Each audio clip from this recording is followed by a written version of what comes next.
The Teacher's Show.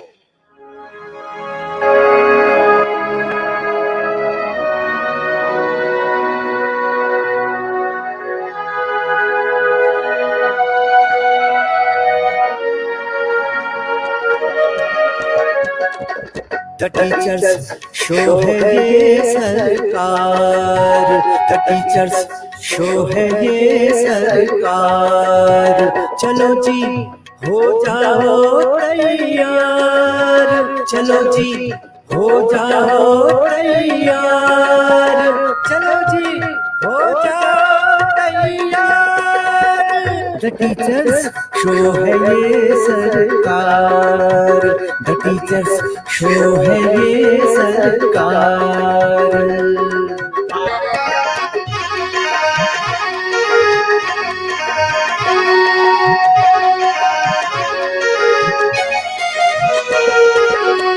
यहाँ हर teacher सरकारी है और ये सबसे असरकारी है, असरकारी है। हमारा शो सब पर भारी है, ये जब से शुरू हुआ जारी है, जारी है, जारी है। The Teacher's Show है ये सरकार, चलो जी हो जाओ तैयार, चलो जी हो जाओ तैयार। The Teacher's Show है ये सरकार, The Teacher's Show है ये सरकार, The Teacher's Show है ये सरकार। The Teacher's Show। नमस्कार, द टीचर शो के एपिसोड 121 में आपका स्वागत है। दोस्तों, रोज की तरह आज हम ठीक 7 बजे आपके सामने फिर हाजिर हैं और आज हमारे साथ एक नए मेहमान हैं, नई ताजगी के साथ। और आज 121वां एपिसोड है। 21 का अंक बहुत शुभ होता है हमारी भारतीय संस्कृति में। तो आज के हमारे जो शुभ मेहमान हैं वो हैं हमारे युवा कवि नंदन राणा नवल, जो कि इस वक्त भगवान रुद्रदेव की नगरी रुद्रप्रयाग से हमारे साथ लाइव है। और साथ में भगवान शिव की नगरी ऋषिकेश से लाइव हैं मुकेश प्रसाद बहुगुणा जी। तो हम अपने दोनों मेहमानों का स्वागत करते हैं। आप लोगों का स्वागत है सर द टीचर शो में। जीते रहो, जीते रहो। दो वरदान है, दोनों शिव की तरफ से भी और रुद्र की तरफ से भी। जी, रुद्र और शिव दोनों का आशीर्वाद हमें स्वीकार है। कभी कभी रुद्र और शिव को भी हमारा आशीर्वाद लेने आना पड़ता है, तो हम प्रतीक्षा करेंगे कि आप भी हमारा आशीर्वाद लेने आए और हम भी तथास्तु कहें। चलिए, स्वागत है सर आपका। अभी हमारे साथ गिरीश जोशी सर नहीं जुड़े हैं, लेकिन दूसरे गिरीश चंद्रा जी हमारे दर्शक सबसे पहले आते हैं जब भी नेटवर्क होता है। और इनकी सबसे खास बात यह है सर गिरीश चंद्रा जी की, कि जिस दिन नेटवर्क नहीं होता है मुझे पर्सनल मैसेज करते हैं कि नेटवर्क नहीं था, मैं नहीं देख पाया, तो मुझे लिंक भेजिए यूट्यूब का। तो ये जो प्रेम है ये बहुत अद्भुत है। गिरीश जी, आपका बहुत बहुत धन्यवाद। आपके प्रेम से हम सब लोग अभिभूत हैं। तो ये जो आप लोगों का जो इस तरह का कमिटमेंट है वो हमें ऊर्जा देता है, हिम्मत देता है कि हम शो को आगे बढ़ाएं। अन्यथा 4 महीने पूरे हो गए सर लगातार नॉन स्टॉप, और ये रिकॉर्ड है। 4 महीने शिक्षकों का शो लगातार इस तरह से चलाना आप सबके सहयोग से ही संभव हो पाया है। तो गिरीश सर हमारे साथ जुड़ गए हैं। सर प्रणाम। नमस्कार, शुभ संध्या। शुभ संध्या। नमस्कार। नमस्कार। बिस्मिल्लाह शो का बिस्मिल्लाह करते हैं आपके सवाल से। अच्छा, आज का सवाल इसको पढ़ दीजिए। अच्छा, लाइव हो चुके हैं हम, राइट? जी जी। अच्छा, ये है कि इनके पूजन के समय इनके आंगन में अक्षत धान्य और कनक चूर्ण हरिद्रा से स्वस्तिक के आकार का चौक पूरा जाता है। उसी पर 1008 जल से भरे कलशों की पंक्तिबद्ध स्थापना होती है कलशों की, और हर कलश पर श्रीफल रखा जाता है। चतुष्कोण और पूर्ण कुंभ कलशों को विशेष रूप से सजाया जाता है। शुभ मुहूर्त पर सभी 1008 कलशों से पूजा प्रकार प्रारंभ होता है। इस विधि के बाद पंचामृत अभिषेक जो है का प्रारंभ होता है। हम किन की पूजा विधि की बात कर रहे हैं? जी, बहुत बहुत बढ़िया प्रश्न है सर। इसको समझने में थोड़ा समय लगेगा लोगों को। एक बार अंग्रेजी में भी पढ़ दीजिए। The huge courtyard is decorated with rice and other auspicious material while consecrating this divine figure, filled with aesthetically designed and placed 1008 kalashas topped by Shrifal. And on the auspicious moment, the worship begins using these 1008 kalashas, followed by the ritual of Panchamrit consecration. Whose worship are we referring to? जी, तो दर्शकों, इस छोटे से सवाल का छोटा सा जवाब देने के लिए आपको माय ऑप्टिकल्स की ओर से एक बहुत खूबसूरत चश्मा गिफ्ट मिलेगा। जल्दी से जल्द इस सवाल का जवाब दीजिए और अपना गिफ्ट पक्का कीजिए, सीमेंटेड कीजिए, ताकि वो आप ही के घर पहुंचे। तो माय ऑप्टिकल्स को बहुत बहुत धन्यवाद कि उन्होंने हमारे बहुत बहुत आभार उनका प्रोत्साहित करने के लिए ये योजना हमें दी है। हमारे साथ हेमंत सर भी जुड़ चुके हैं नैनीताल से, इस वक्त सरोवर नगरी से। सर, स्वागत है आपका भी। बहुत अच्छे। तो सर अभी व्यस्त हैं, तो सर से ब्रेक के बाद बात करते हैं। हाँ, ठीक है। तो नंदन सर, स्वागत है आपका। नमस्कार आपको, शुभ संध्या। प्रणाम सर। मैं आदरणीय भट्ट जी, आदरणीय बहुगुणा सर जी, आदरणीय जोशी सर जी और विश सर जी के साथ इस विद्वत समूह के इस सम्मानित पटल पर सभी दर्शकों और सभी सुधी श्रोताओं को सादर प्रणाम करता हूं। आप सबको मेरा नमन, मेरा वंदन। और मैं बहुत गौरवान्वित अपने आप को महसूस कर रहा हूं कि मैं आज एक ऐसे पटल पर हूं जो अखिल विश्व के सबसे विद्वत समाज ने जहां पर प्रतिभागिता की है। मैं अपने आप को बहुत गौरवान्वित महसूस कर रहा हूं और इस पल को, इस सुखद पल को मुझे भेंट करने के लिए आप सबका मैं नमन करता हूं, वंदन करता हूं। बहुत बहुत प्रणाम सर। देखिए, आप साहित्यकार हैं, आप बड़े बड़े शब्द इस्तेमाल करेंगे, हम छोटे आदमी, हम कहेंगे आभार आपका। अपना हम आपका आभार। हाँ, आप कवि हैं, साहित्यकार हैं, तो ठीक। जी नंदन जी, द टीचर्स उन शिक्षकों के नाम है जो भूले नहीं है सपने देखना, आपकी तरह।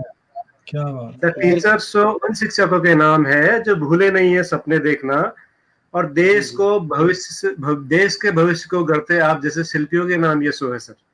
बिल्कुल सही बात।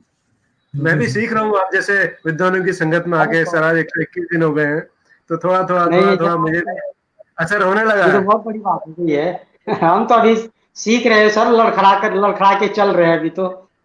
देखिए, आप 100 साल के भी हो जाएंगे ना, तो हमेशा याद रखिएगा कि every moment of life is of learning, of defeat and positive results. हर पल जिंदगी का। बिल्कुल सर। कोई गाना है ना, हम पर हो रहा है असर चुपके चुपके, दो दिल मिल रहे हैं मगर चुपके चुपके। बड़े चिलमन से मारा नजारा मुझे। जी सर। मैंने बड़े चिलमन से मारा नजारा मुझे।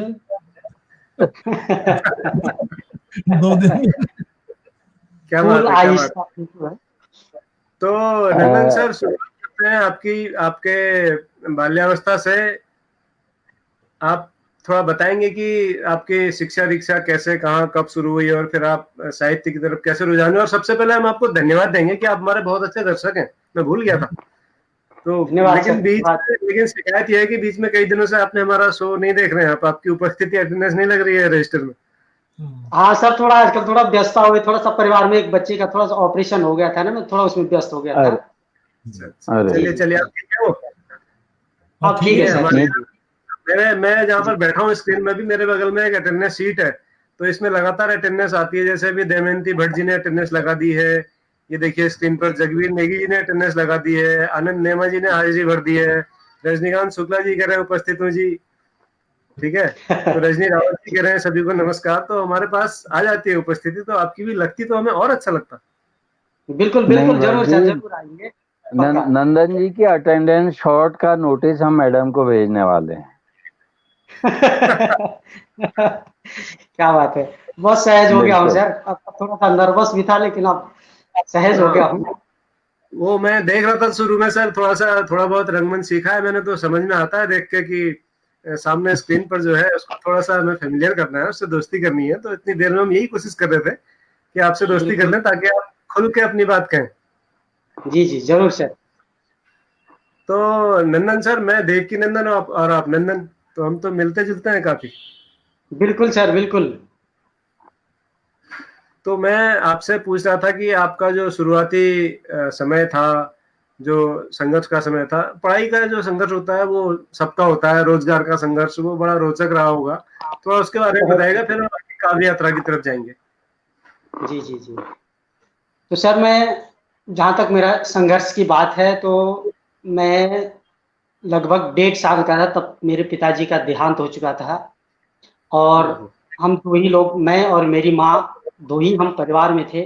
बहुत संघर्ष का जीवन रहा। तो स्कूल थोड़ा नज़दीक था, तो इस कारण जैसे भी हुआ अपने घर के खर्चे में थोड़ा सा इंटर पास कर दिया।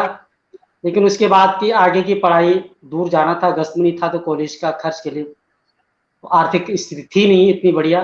वो तो जैसे तैसे खर्च इसलिए चल रहा था कि हम दो ही जने थे परिवार में, तो जैसे तैसे। और बीच में ये भी हुआ कि जब मैं 10वीं में था, उसके बाद जब बीच में जून की छुट्टियां पड़ती थी, तो मैं केदारनाथ चला जाता था बीच बीच में, और अपनी वाह। फीस वगैरह, कपड़े, पुस्तकों के लिए थोड़ा सा इस ढंग से थोड़ा खर्चा पर्चा निकाल देता था।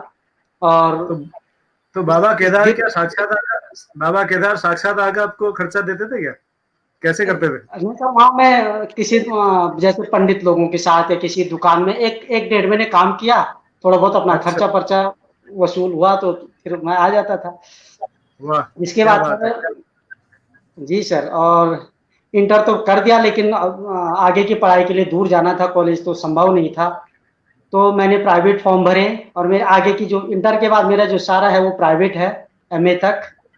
और उसके बाद में बीच में वहीं पर एक छोटा सा विद्यालय था, प्राइवेट स्कूल था, मैं उसमें लग गया था। तो थोड़ा ये रहा कि मैं टच में भी रहा, बच्चों से भी सीखता रहा। सबसे बड़ा फायदा मुझे उसी का मिला कि मैं बच्चों के नज़दीक रहा और उससे सीखता रहा। और मैं इसका जो बीएड जब मैं निकला, तो सर मैं ये यहाँ पर अपने लोगों से बात है, जब मैं बीएड में निकला तो मुझे विश्वास ही नहीं हुआ, क्योंकि मेरे पास बीएड जब मैं कर रहा था तो मेरे पास किताब खरीदने के लिए भी पैसे नहीं थे। एक पुरानी सी किताब कहीं से मुझे मिली, लेकिन मैं इसका सारा श्रेय रेडियो को देना चाहूंगा। मुझे रेडियो का बहुत चस्का था बचपन से ही, और मैं रेडियो सुनता था लगातार। और ये मैंने, जब मैं कहीं और भी गया हूँ किसी शो में, तो मैंने वहां भी बोला था, मेरे एक महीने में 3 जोड़ी सर खर्च होते थे सर। मैं इतना सुनता था रेडियो। और रेडियो, एक डायरी और एक रिफिल हर समय मेरी जेब में रहती थी। जब भी कुछ ऐसी करंट नॉलेज वाला या कोई ऐसी बात होगी, तो मैं तुरंत उसको डायरी में नोट कर देता था। और वहीं से रात को कहीं भी कभी सम्मेलन, थोड़ा मुशायरे इस टाइप के होते थे, तो वहीं से मेरी थोड़ी साहित्यिक जो रुचि भी है, और मेरा जीवन बनाने में ही मेरा जो प्रथम इस जीवन निर्माण का जो गुरु मैं जिसको कह सकता हूँ वो रेडियो है। और मैं आकाशवाणी के उन सभी श्रोताओं को, सभी उद्घोषकों को भी धन्यवाद करना चाहूंगा। विशेषतर अपना आकाशवाणी नजीमाबाद, लखनऊ, जयपुर, विविध भारती, और सबसे महत्वपूर्ण बीबीसी। मैं ये कार्यक्रम थे जिनको मैं छोड़ता नहीं था। और वहां से थोड़ा सा मुझे करंट नॉलेज इस टाइप का थोड़ा सा हिंदी का ठीक ठाक था, तो तब मैं बीएड में निकल गया सर। और वहीं से थोड़ा ये यात्रा शुरू हुई। बस बाबा केदार की कृपा हुई, और मैं 2 रोटी का जुगाड़ हो गया मेरा। और आप सब विद्वानों के सामने मैं खड़ा हूँ। ये सब बाबा केदार की कृपा है। बाबा जी सर। केदार की ये तो बड़ी प्रेरक यात्रा है सर। बाबा केदार आप पर कृपा बनाए रखें। तो मुझे लग रहा है कि हम आपको रेगुलर भी कह सकते हैं, क्योंकि आप रेडियो से और एकलव्य को जोड़ दें तो रेगुलर आप कहे जा सकते हैं, क्योंकि आप बिल्कुल एकलव्य हैं आधुनिक युग के, जो रेडियो से पढ़े हैं। जी कुछ ऐसा हो सकता। जी सर। हमने रेडियो में प्रश्न भी पूछा था एक, बहुजन हिताय बहुजन सुखाय, आपको याद है आपने भट वो जी? एपिसोड, हाँ सर, इन्होंने वो एपिसोड देखा नहीं था, नहीं तो ये चश्मा जीत जाते हुए दिन। अरे, चश्मा दी जाते हैं। हाँ, वो चश्मा शायद रजनीकांत शुक्ला जी ने जीता था उस दिन, या उपाध्याय जी ने। नहीं, शायद शायद। रजनीकांत शुक्ला ने। जी, रजनीकांत जी ने जीता था। तो नंदन सर, आपकी जो यात्रा है वो तो बहुत ही प्रेरक है सर। जो नई पीढ़ी के दर्शक और हमारे बच्चे अगर इस शो को देख रहे होंगे तो वो समझ रहे होंगे कि जीवन कितना कठिन है। बाबा केदारनाथ की कृपा आप पर बनी रही तो आप सफल हुए आज। किस विषय के शिक्षक हैं सर आप? सर मैं हिंदी हूँ, एलटी हिंदी पढ़ाता हूँ मैं, हाई एलटी में हिंदी का अच्छा, अध्यापक हूँ सर। वाह बढ़िया। तो कौन सी जगह है अभी आप, कौन से जिले में, कौन सी जगह है? और मैं रुद्रप्रयाग जिले की जो खोली ब्लॉक है उसका विद्यालय है राजकीय इंटर कॉलेज जवाड़ी, यही रुद्रप्रयाग के पास में है, जो बाईपास वाली सड़क जाती है उसी के ऊपर विद्यालय है हमारा, उस विद्यालय में वाह। सर। वाह, तो वाह। पहली कविता कौन सी लिखी थी नंदन साहब, जो आपको याद है, कि जो आपका पहला बच्चा कहते हैं ना, जिसे सबसे प्रिय जी होता है, जी। और जिम्मेदारी भी उसी की होती है जिसने आपको कवि घोषित किया? पहली कविता तो सर बहुत पहले की है, वो तो टूटे फूटे है, लेकिन थोड़ा सा मैं जहाँ तक कभी तो मैं अपने आप को नहीं कहूंगा, लेकिन मेरे आसपास जो दिखता है मैं वो लिखता जी। हूँ। और मैंने एक गांठ बांध रखी है कि साहित्य समाज का दर्पण होता है, जो मुझे दिखे वो लिखना चाहिए, चाहे किसी को चुभे, सर, कहीं लगे, सर जो मैं सर जो इसकी दिखता चिंता है, नहीं करता हूँ। सर आजकल जो तो दिखता है वही दिखता है, और जो वो लिखता है बिल्कुल वही दिखता है, वही दिखता है। ठीक जी सर। तो मैं टूटी फूटी लाइनें थी उस समय, तो कभी तो क्या होना था, लेकिन थोड़ा सा वो तुकबंदी करता था मैं उस समय। तो जी। एक बार ऐसे ही बीबीसी में सुन रहा था, तो उस पे एक बहुत सुंदर उद्घोषिका होती थी उनकी, अचला शर्मा जी। अच्छा, तो आप बीबीसी सुनते थे कि देखते थे सर? सुनते मैंने हैं। सुनता था सर, रेडियो पे। आपने कहा बहुत सुंदर उद्घोषिका थी, तो तब मुझे लगा क्या पता रेडियो पे दिखता भी हो। आवाज से संवाददाता मतलब, कहने का मतलब मेरा ये था। जी जी। अचला थोड़ा सा शर्मा हंसी जी, मजाक, अचला थोड़ा शर्मा हंसी उनकी मजाक। बहुत कुछ लोग प्रतिष्ठित घोषणा कुछ थी, लोग अचला बहुत, शर्मा। मैंने भी सुना उनको, मैंने भी सुना बचपन में, वाकई बहुत सुंदर थी भी। बहुत फैन वो था मैं उनका सर, बहुत फैन था मैं उनका। जी जी जी जी। तो एक बार जी। तो इसी टाइप की चर्चा चल रही थी, तो मुझे वहीं पर थोड़ा दो लाइनें लिखकर मौका मिला था कि कराहती है करुणा यहाँ मानवता शिक्षक रही है। ये मेरी प्रथम लाइनें हैं जो मैंने अपनी डायरी में अंकित की हैं, कि क्या बात कराहती है। है करुणा यहाँ मानवता शिक्षक रही है, और चिल्लाता है सत्य यहाँ तृष्णा इठला रही है। प्रेम दया ममता है कैदी, वासना की हुकूमत चल रही है, और लालसा बनी है पहरेदार, झूठ की छड़ी घूम रही है। बहुत वाह, बढ़िया। हाँ। गिर रहे बहुत हैं पेड़ बूढ़े, कि गिर रहे हैं पेड़ बूढ़े, वसुंधरा थर्रा रही है, और दरख्तों में छिप गए हैं पंछी, रक्त की बारिश हो रही है। कि दरख्तों में बहुत छिप गए हैं पंछी, रक्त की बारिश हो रही है। दरख्त और रक्त। तो पूरा ये कलयुग का मेरी विस्तार कर दिया आपने। पंक्तियां थी सर जो मैंने अपनी डायरी में अंकित की थी, और बहुत इसका श्रेय मैं बहुत बीबीसी को देना चाहूंगा। और एक सर, और सर मैं, हो सकता है या मेरा ऐप भी हो सकता है, शौक भी हो सकता है, मुझे उपन्यास पढ़ने का भी बहुत चस्का था। और उन उपन्यास पढ़ने से भी मुझे जो है थोड़ा जो अ, लेखन की तरफ मुड़ने, साहित्य की तरफ थोड़ा मुड़ने का श्रेय मैं अपने उपन्यास के उस शौक को भी देना चाहूंगा। क्या बात, जी क्या सर। बात, बहुत सुंदर, बहुत सुंदर। किन किन बहुत के उपन्यास अच्छे लगते थे नंदन जी? किसके लिखे उपन्यास अच्छे लगते थे आपको? अब सर ऐसा चॉइस तो कुछ नहीं थी, लेकिन जो जो भी मुझे मिलता था, ऐसी जो चॉइस वाली तो बात, जो भी हाँ, मिलता था उपन्यास में वो पढ़ता था। वाह, बहुत अच्छे, बहुत अच्छे। जी।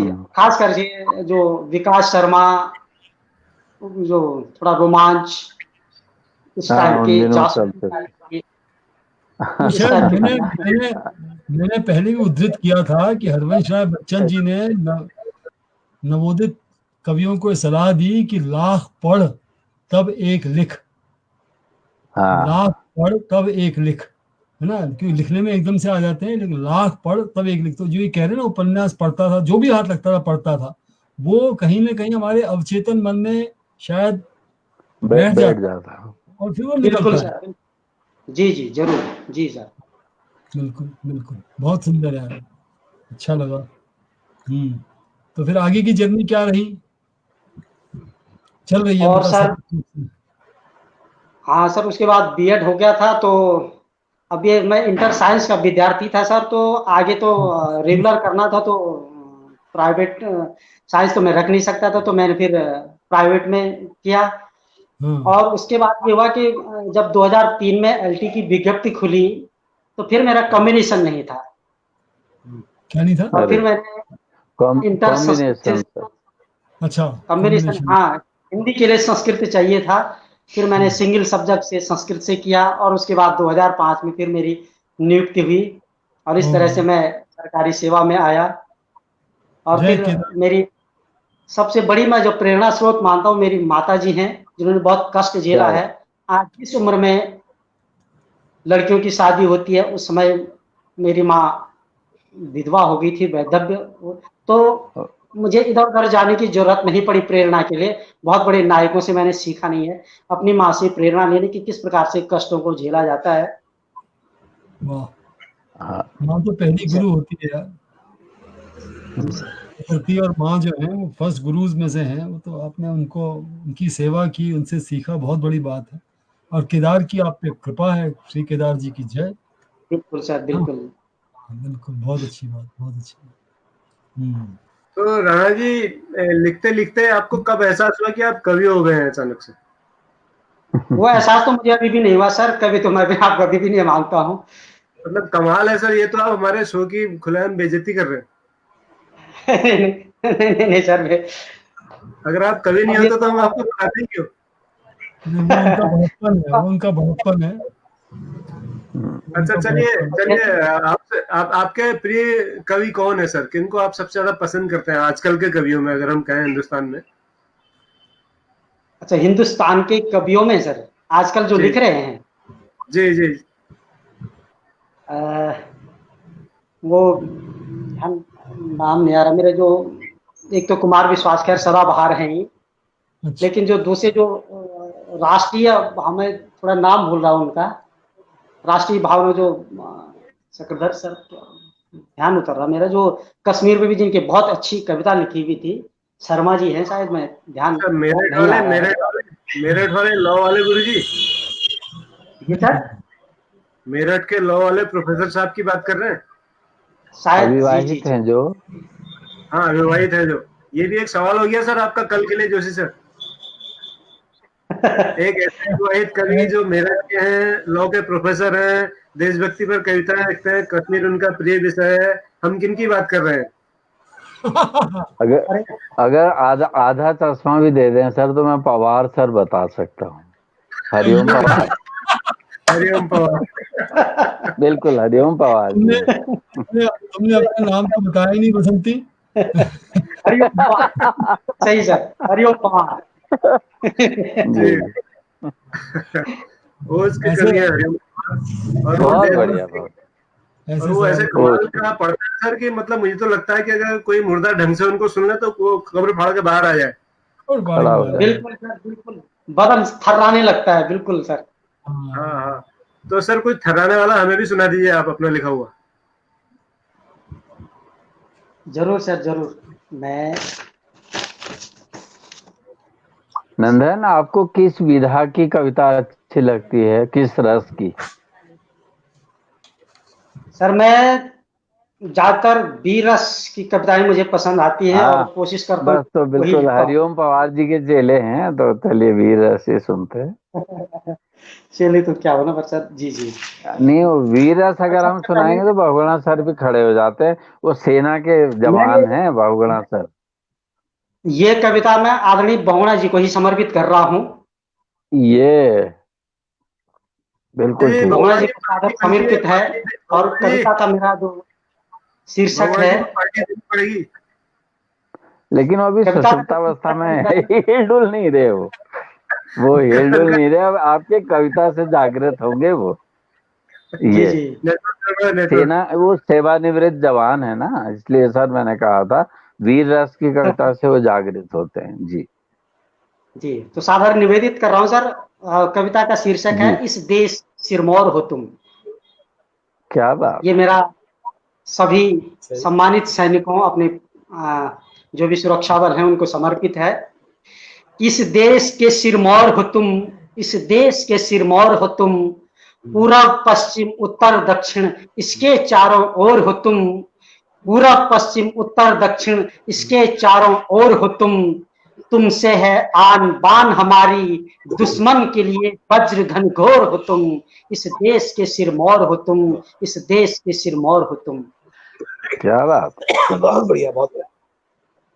चाहे तपती धरा राजस्थान हो, शून्य चाहे लद्दाखे तापमान हो, कि चाहे तपती धरा राजस्थान हो, शून्य चाहे लद्दाखे तापमान हो, और विपत्ति चाहे जनित दहशत गर्द हो या शिव का तांडव कंपायमान हो, सबकी आशाओं के डोर हो तुम, इस देश के वाह वाह सिरमौर हो तुम, इस देश के सिरमौर हो तुम, इस देश के सिरमौर हो तुम। न जानते तुम दिवाली होली, श्रृंगार होता नित राइफल और गोली, कि न जानते तुम दिवाली होली, श्रृंगार होता नित राइफल और गोली, इस पावन धरा की आस हो तुम, राष्ट्र का अटल विश्वास हो तुम, इस पावन धरा की आस हो तुम, राष्ट्र का अटल विश्वास हो तुम, निश्चल हृदय करोड़ों के जोर हो तुम, इस देश के सिरमौर हो तुम, इस देश के सिरमौर हो तुम, इस देश के सिरमौर हो तुम। कर्म नहीं है रुदन तुम्हारा, कोटि वज्र सम वदन तुम्हारा, कि कर्म नहीं है रुदन तुम्हारा, कोटि वज्र सम वदन तुम्हारा, और डर जाता भय सम्मुख तुम्हारे, लगता जब दुर्गा मैया का जयकारा, लगता जब दुर्गा मैया का जयकारा। नहीं तुम अश्रु बहाते और नहीं कमजोर हो तुम, नहीं तुम अश्रु बहाते और नहीं कमजोर हो तुम, इस देश के सिरमौर हो तुम, इस देश के सिरमौर हो तुम। मात पिता के मान हो तुम, नटखट बहना के शान हो तुम, मात पिता के मान हो तुम, नटखट बहना के शान हो तुम, मुन्ना मुन्नी के गौरव का बिंब, मेरे फौजी इस गांव का सम्मान हो तुम, मेरे गांव का सम्मान हो तुम। कभी चांदनी रातों में, कि कभी चांदनी रातों में प्रिया के चितचोर हो तुम, कि कभी चांदनी रातों में प्रिया के चितचोर हो तुम, इस देश के सिरमौर हो तुम, इस देश के सिरमौर हो तुम। और अंतिम बंद इस कविता का, कि भुजाओं में अटल बल तेरा हो, मन का साहस ही संबल तेरा हो, कि भुजाओं में अटल बल तेरा हो, मन का साहस ही संबल तेरा हो, तेरी चरण रज में शीश नत है, अनंत नभ में जय घोष तेरा हो, कि तेरी चरण रज में शीश नत है, अनंत नभ में जय घोष तेरा हो। हिंदू मुस्लिम सिख ईसाई के, हिंदू मुस्लिम सिख ईसाई के रिश्तों की मजबूत डोर हो तुम, हिंदू मुस्लिम सिख ईसाई के रिश्तों की मजबूत डोर हो तुम, इस देश के सिरमौर हो तुम, इस देश के सिरमौर हो तुम। पूर्व पश्चिम उत्तर दक्षिण इसके चारों ओर हो तुम, इसके चारों ओर हो। जय हिंद। और सभी सैनिकों को मेरा नमन। बहुत सुंदर। बहुत बढ़िया, बहुत बढ़िया। और बहुगुणा जी पार्टी बनती है आज, क्योंकि ये मैंने अपने इतने जितने भी बसंत मेरे हुए हैं और जब से मैं आपको जानता हूँ, पहली बार आप पर कोई कविता समर्पित की गई है, चढ़ाई गई है, तो इसकी तो पार्टी बनती है। धन्यवाद। लेकिन मैं एक बात ऑफ द रिकॉर्ड कहना चाहूंगा जी। फौजी लोग वीर रस की कविता बहुत पसंद करते हैं, लेकिन जब वो रिटायर हो जाते हैं और वो जब जैसे जैसे उनकी उम्र बढ़ती है तो वो श्रृंगार रस की कविता ज्यादा पसंद करते हैं। क्या बात है। और शेरदा अनपढ़ भी श्रृंगार की बहुत अच्छी बोलते थे सर, वो रिटायरमेंट के टाइम, और वो भी पहले फौजी रहे। बॉय कंपनी होती थी उन दिनों, और बॉय कंपनी में शेरदा अनपढ़ गए थे, वहाँ उन्होंने लॉरी भी चलाई बाद में, लेकिन उसके बाद वो श्रृंगार रस के कवि भी हो गए, और फिर तो बहुत बड़े कवि हो गए। और देखिए फरीदा अशोक जी कह रही है कश्मीर से, स्क्रीन पर उनका कमेंट है कि बहुगुणा जी लाखों में एक है। धन्यवाद, धन्यवाद। लेकिन सर मुझे लगता है कि करोड़ों में एक है, आप लाखों में नहीं है। 130 करोड़ में एक है। 136 हो गई है पॉपुलेशन यार। अच्छा चलिए, जो भी है, मतलब उसमें एक है केवल। आपको पार्टी दे दूंगा, मैं पार्टी दे दूंगा आपको, बस आप एग्री हो गया। प्रोफेसर प्रभात उप्रेती जी कह रहे हैं कि आपका यह कार्यक्रम खूब है भाई, इतने एपिसोड आ गए हैं कि गिनीज बुक में यह कार्यक्रम आ सकता है। सर उप्रेती सर, आपका बहुत बहुत धन्यवाद शुभकामनाओं के लिए। और उप्रेती सर का व्यक्तित्व बहुत ही विराट है सर, मैं आपको बताऊं, जो लोग जानते हैं हेमंदा उनको बहुत अच्छे से नजदीक से जानते हैं। तो उप्रेती सर हमारे यहाँ रहेंगे जल्द ही, हमारे कार्यक्रम में हमें आशीर्वाद देने आएंगे। सर धन्यवाद आपका, आपने हमें उत्साहवर्धन किया। और एक छात्रा है संभवतः हमारे नंदन राणा जी की, कह रही है कि हमारे गुरुजी सबसे अच्छे कवि हैं। वो कमेंट कहीं चला गया पीछे, राणा जी आपके लिए था। जी जी। ममता चमोली हैं, कह रही हैं कि हमारे गुरुजी सबसे अच्छे कवि हैं। तो यही टीचर्स की कमाई है। क्या है मेरी? जी जी। समीर जाना जी का उत्तर है सर स्वामी अयप्पा टेम्पल जमशेदपुर, आज के प्रश्न का। और गिरीश चंद्रा जी कह रहे हैं कि शिव। वाह, ये 2 तक आए हैं। उत्तर है शिव। और नवीन यादव जी एक सवाल पूछ रहे हैं आपसे नंदन जी। जी सर। जी जी। केदारनाथ आपदा पर आपने कुछ लिखा हो तो सुनाए, कह रहे हो नवीन यादव जी। सर केदारनाथ आपदा पे तो मैं कुछ लिख नहीं पाया, मेरी कलम खामोश रही, क्योंकि काफी, और उस पे भी लिखा तो है लेकिन मैंने वो थोड़ा सा चुभने वाला है और बेधड़क लिखा है। आपदा पे नहीं है, लेकिन आपदा के बाद जो मंजर दिखा उस पे है, गढ़वाली में है। तो अगर आपकी इजाजत हो तो मैं सुना सकता हूँ उसको। स्वागत है सर। वो चुभना बहुत जरूरी है, एक्यूप्रेशर और एक्यूपंचर हो जाता है उससे, तो स्वास्थ्य ठीक रहता है। जी जी जी, जो मैं कोशिश करता हूँ सर उसको देखने की। कभी अगर नहीं चुभेंगे तो देश आगे नहीं बढ़ेगा सर। कभी जो है एक तरह से विपक्ष का काम करते हैं। जी जी जी सर। जागरूक विपक्ष का काम, लोकतंत्र के चौथे स्तंभ है। कभी मीडिया है, मीडिया के एक पार्टनर है सर। ये गढ़वाली में है मेरी। जी जी स्वागत है।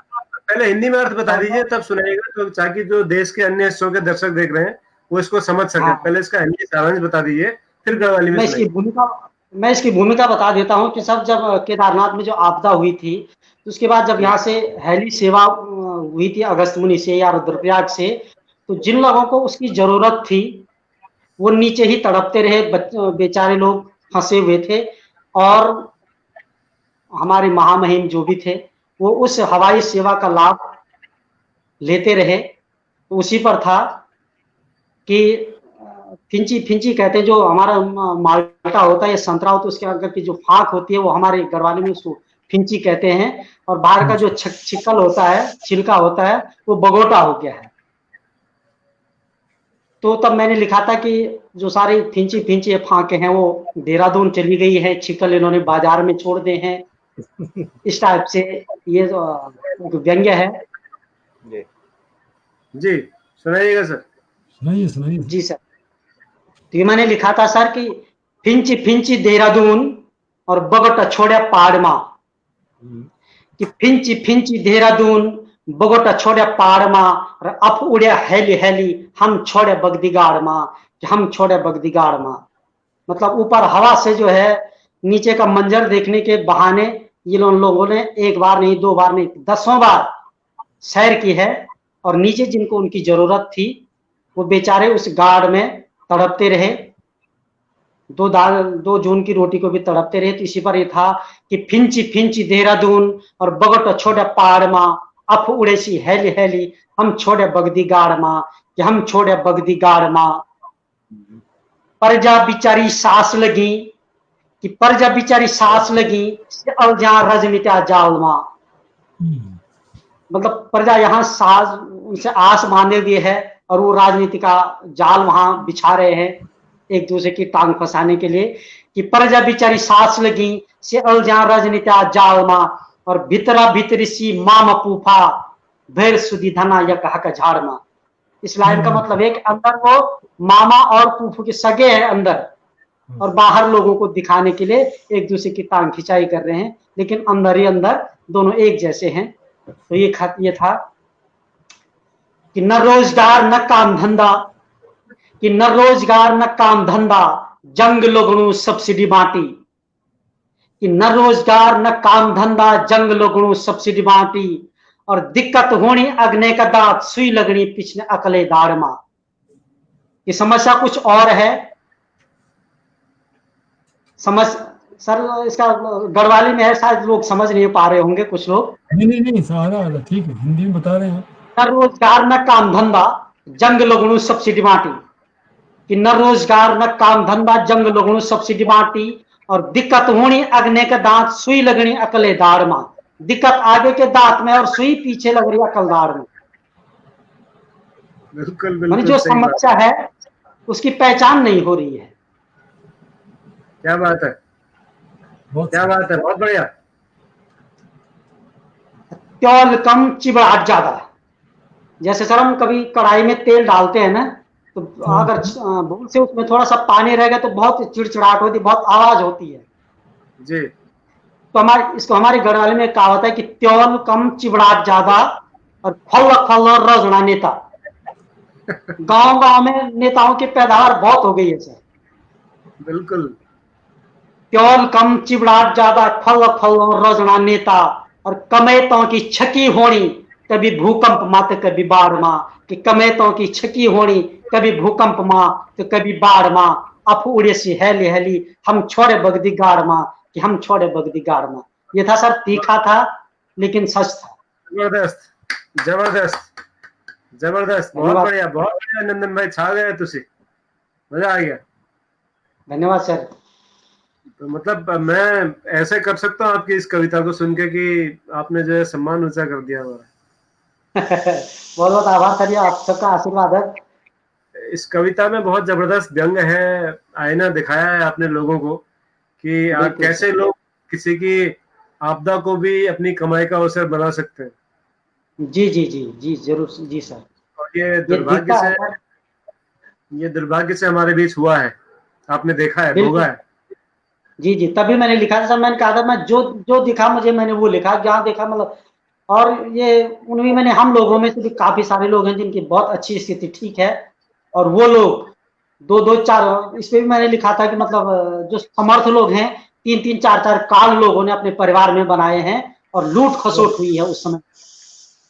लोगों ने अपने कमरे भरे, बाथरूम तक भरे, और जिन बेचारों तक वो सामान जाना चाहिए था, वो आपदा की राहत राशि जानी चाहिए थी, वहां तक वो पहुंची नहीं है। और जो समर्थ थे, सब कुछ ठीक ठाक था, वो लोग लाइन में खड़े थे, एक प्लास्टिक की बाल्टी के लिए भी लोग लाइन में खड़े थे। बिल्कुल बिल्कुल, मेरे एक परिचित है सर, उनके भाई जो है जूनियर इंजीनियर है पीडब्ल्यूडी में। तो एक बार बरसात में सड़क में मलबा आया, पूरे उत्तराखंड में बारिश हो रही थी तो जगह जगह मलबा आता है, आपको पता है, बरसात में। तो मैंने उनसे कहा यार आपके जो भाई साहब है पीडब्ल्यूडी में, उनको तो बड़ी दिक्कत हो रही होगी, जगह जगह मलबा आ रहा है। तो उनका कहना था कि साहब ये मलबा नहीं है, हलवा है हमारे लिए। सही बात है, बिल्कुल बिल्कुल। तो ये हलवा जो है सर मिल बैठ के खाएंगे। बिल्कुल। ये धारणा जो है जब तक खत्म नहीं होगी तब तक, खैर चलिए ये तो एक दूसरी तरह की बात होगी। तो इसके अलावा आप किन किन वीर रस तो आपने बताया कि आप लिखते हैं, और किन किन रसों में आप लिखना पसंद करते हैं सर? सर रस तो मेरा जो मुख्य विषय है वो वो व्यंग्य का है, व्यंग्यात्मक कविताएं मैं ज्यादा लिखता हूँ जी। और रस में तो श्रृंगार पर भी मैंने कभी एक हल्की फुल्की कलम चलाई है, बहुत ज्यादा तो नहीं लिख पाता हूँ मैं श्रृंगार पे। आप तब तक अपनी कविता ढूंढिए जो किसी भी रस की हो, लेकिन हम इतनी देर में एक ऐसी आवाज सुनते हैं जो गन्ने के रस जैसी मीठी है। तो गन्ने के रस जैसी मीठी आवाज वाला हेमंदा हमारे बीच में है। हेमंदा, आप कुछ कहें, कुछ सुनाएं सर, बहुत दिन हो गए आपको सुने हुए, म्यूट है सर।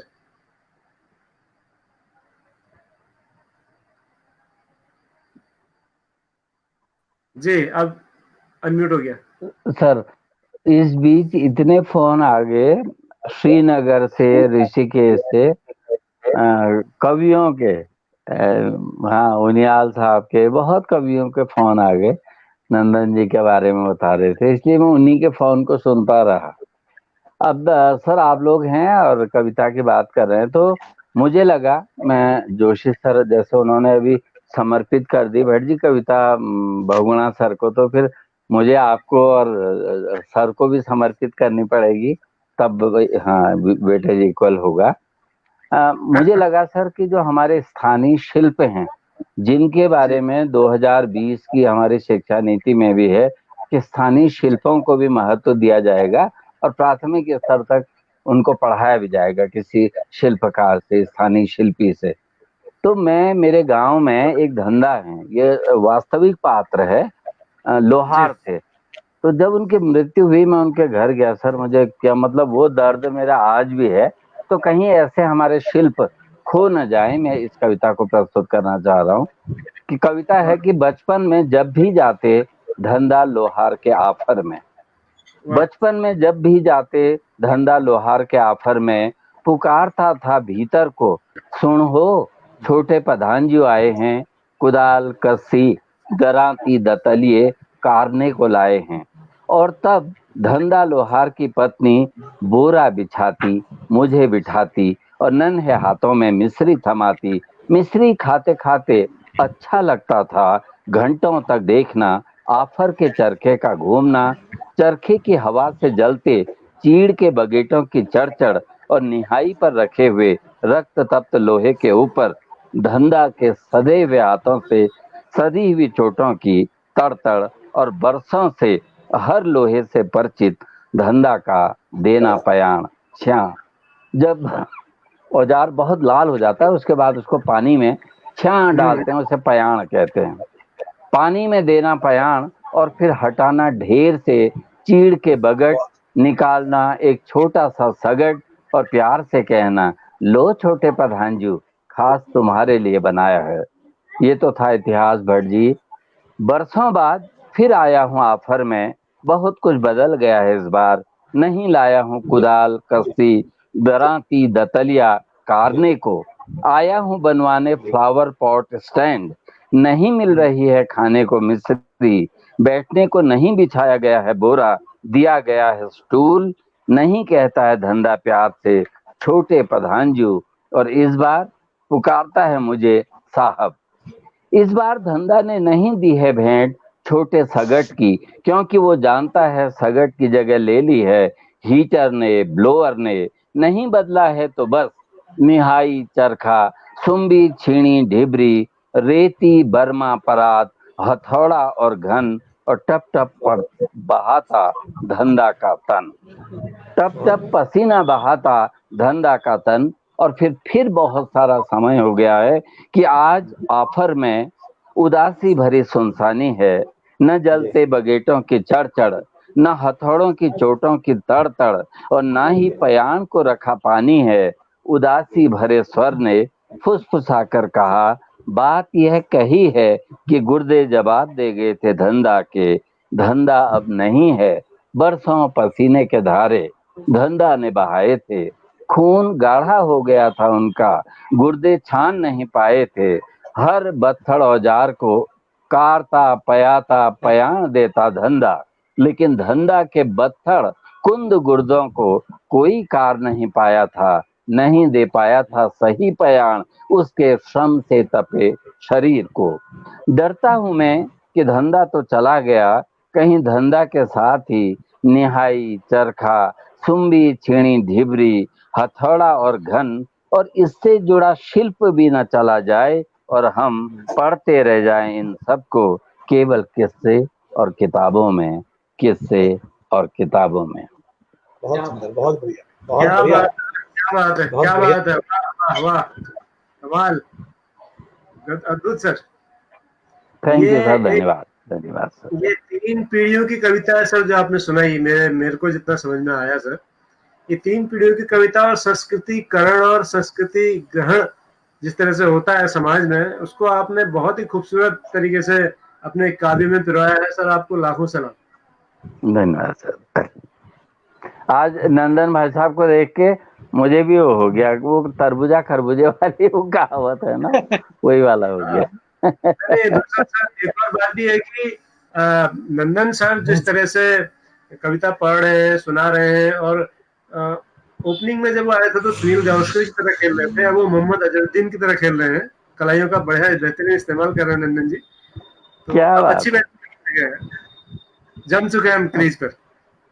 लेकिन हम फील्डर भी चार फील्डर स्लिप में जमा दिए हैं कप्तान ने, इसलिए भी तो थोड़ा सा कट लगाने पड़े हल्के फुल्के। मैनेजमेंट और कोच बहुत अच्छे हैं सर, ऐसे में नौसिखिया खिलाड़ी भी अच्छा खेल पैदा कर रहा है। क्या बात है, क्या बात है। क्या बात है। गिरीश चंद्र जी एक सवाल पूछ रहे हैं, हेम त्रिपाठी जी कह रहे हैं, बहुत सुंदर नंदन भाई, आप अपने कविता से पहाड़ की पीड़ा को उजागर किया, और भी सामाजिक मुद्दों पर लिखिए, कभी तो उजाला होगा, कभी तो भनक लगेगी कान में। हेम त्रिपाठी हमारे नैनीताल के प्रवक्ता हैं, ये यहाँ भीमताल में, तो बहुत संवेदनशील व्यक्ति है। अच्छा, गिरीश चंद्र जी कह रहे हैं कि आपका जो गांव है वो उत्तराखंड के बहुत बड़े कवि थे चंद्र कुंवर बरतवाल, उस धरती की पत्नी से आप, तो उनका कितना असर पड़ा आपके काव्य पर, आपके जीवन पर? ये एक बड़ा रोचक सवाल है। बिल्कुल सर, अब जो वो हम बहुत बड़े कवि उत्तराखंड के हैं, ये हमारे लिए गौरव का पल भी है कि हमारे ही जनपद के हैं, तो निश्चित रूप से उनका असर पड़ना लाजमी है सभी पे। तो उनकी जो प्रकृति का चितेरे कवि हैं वो, और उन्होंने वो कुछ लिखा जो लोग सदियों तक में नहीं लिख पाते हैं। उन्होंने मात्र एक अल्पायु में 28 साल में ही वो इतना कुछ लिख दिया है। तो हम सब के लिए प्रेरणा के स्रोत हैं ही। उनके जो कोमल भाव हैं, मृदु भाव हैं, जीवन जो उनका दर्शन है, उसका निश्चित रूप से प्रभाव हम सब पर पड़ा है। और खासकर रुद्रप्रयाग में जो लोग हैं जो लिखते हैं, उनका प्रभाव तो निश्चित सब पे पड़ा ही है। जीवन को देखने का नजरिया, और अंतिम क्षणों में जब आदमी अकेला हो जाता है, उस समय अपनों और परायों की क्या पहचान है। तो ये थोड़ा उनका जो जीवन दर्शन है, इसकी निश्चित रूप से छाप प्रत्येक कलमकार पर पड़ती है, जहाँ तक मुझे लगता है। तो ये हम पर भी जरूर निश्चित पड़ा है कि जीवन को जो सच्चाई है वो बहुत नज़दीकी से देखने का जो उनका था, उसका। ये फरीदा शौक में हम पूछते हैं कश्मीर से कि आप किस समय लिखते हैं? सबसे प्रिय समय कौन सा आपका जब आप कविता लिखते हैं? कौन से प्रहर में लिखते हैं? मतलब सब कविता मैं लिखता नहीं, वो बन जाते हैं। अगर मैं चाहूंगा कि मैं बैठ के कविता लिखता हूँ तो ये हो नहीं पाएगा मुझसे। ओह, मैं शायर तो नहीं, मगर जब से देखा मैंने तुझको मुझको शायरी आ गई वाले कवि हैं आप। नहीं, वो ऐसा सर, मैं आपसे हकीकत में ये बयान कर दूं कि कभी कभी ये होता है कि मैं रात को 2-3 ऐसे सो रहा हूँ, तो 2-3 बजे कुछ याद आता है तो मैं तुरंत उठ करके और फोन में टाइप कर लेता हूँ कि कहीं ये कल को भूल न जाऊं, और फिर सो जाता हूँ। कभी कभी जो है, एक बार मैं बाथरूम में था, नहा रहा था, तो सडन मुझे कुछ याद आ गया। मैंने कहा अगर मैं बाहर जाता हूँ बाथरूम से बाहर, तो हो सकता है कुछ मुझे जो है वो मिस ना हो जाए। तो मैंने बेटी को कहा तो यहाँ पे स्पीकर लगा दे फोन का बाहर से, और मैं नजरी से 2 लाइन बोली तो इसको रिकॉर्ड कर दे। तो ऐसे बाथरूम में। जी बिल्कुल बिल्कुल सही कहा सर, ऐसे दौरे कई बार मुझे भी पड़ते हैं। जी जी जी। तो नंदन, बाथरूम में कौन सी कविता आई थी? कौन सी कविता आई थी बाथरूम में? मैं तो डर गया। मैंने कहा पानी में जले मेरा गोरा बदन। मैंने कहा आप ही ने तो नहीं लिखा हो। आप छोटे भाई हो, कवि हो ना, इसलिए थोड़ा चुहलबाजी होनी चाहिए, बुरा मत मानना। जी, आप हमारे लाडले हो, प्यारे हो जी। बिल्कुल सर, बिल्कुल। आपने कहा था ना नहाते नहाते कविता याद आ गई, तो क्या आया होगा मुझे जानने की बड़ी इच्छा हो रही है उस समय ना, जब नहाते हुए।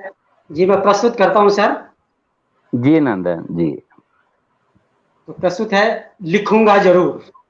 अच्छा जी, क्या बात है। कविता था लिखूंगा जरूर। जी। क्रूर काल के कपाल पर, दुखित मन के सवाल पर। बहुत बढ़िया, बहुत बढ़िया।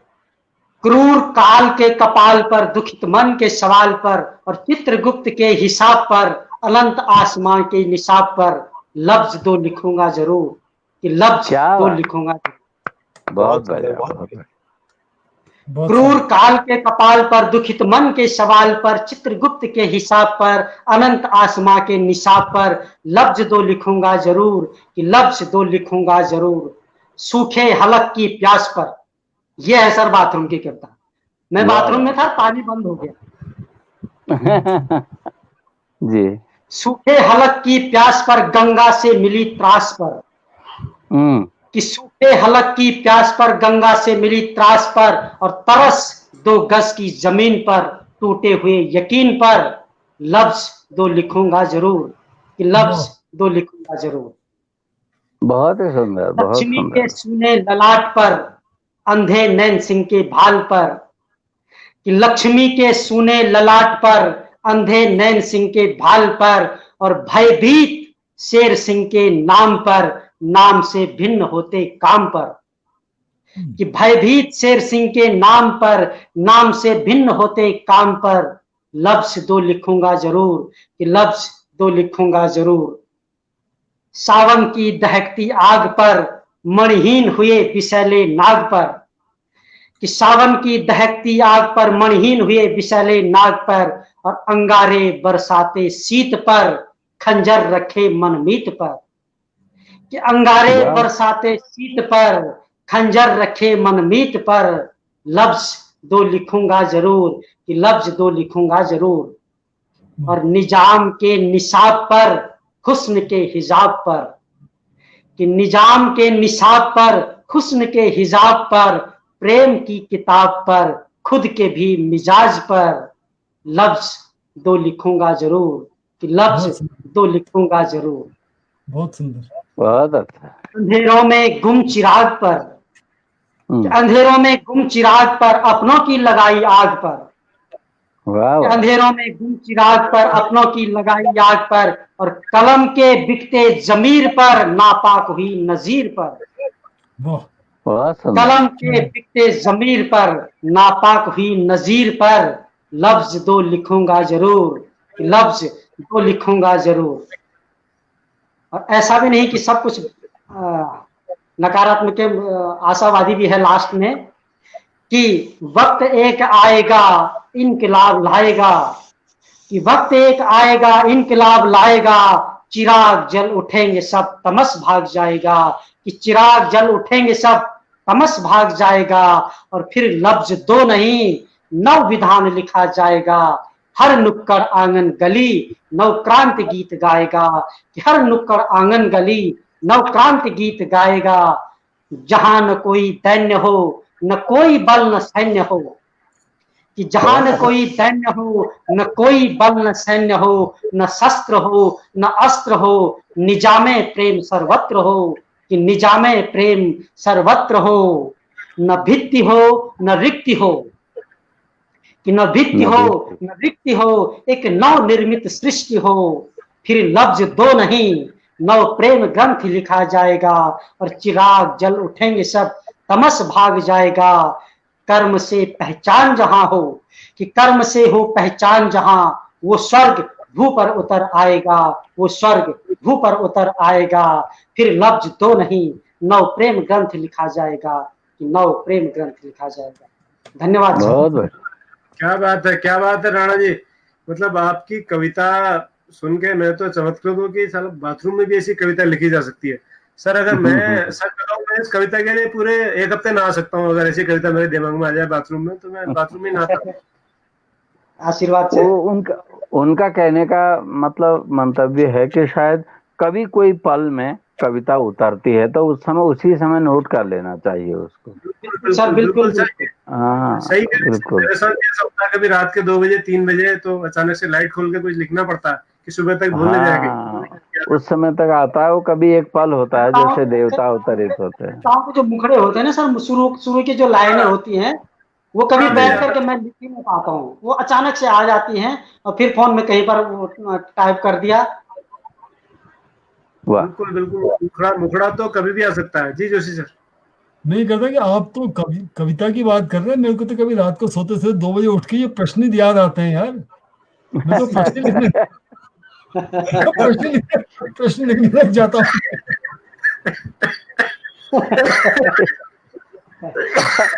अब थोड़ा सा मैं स्वच्छंदता ले रहा हूँ सर, क्षमा करेंगे। अब हम प्रश्नों की श्रेणी भी बना देते हैं, 2 बजिया प्रश्न, 3 बजिया प्रश्न, जो प्रश्न जिस समय उभर के आएगा मुझे लग रहा है कि हम उनको रखेंगे। जी ये ठीक है, ये ठीक है, ये ठीक है। बढ़िया बढ़िया बढ़िया। जी बहुगुणा जी कुछ कह रहे थे सर। बहुगुणा जी बोलिए सर, बोलिए। वो म्यूट किया शायद उन्होंने। हाँ जी जी जी बोलिए सर।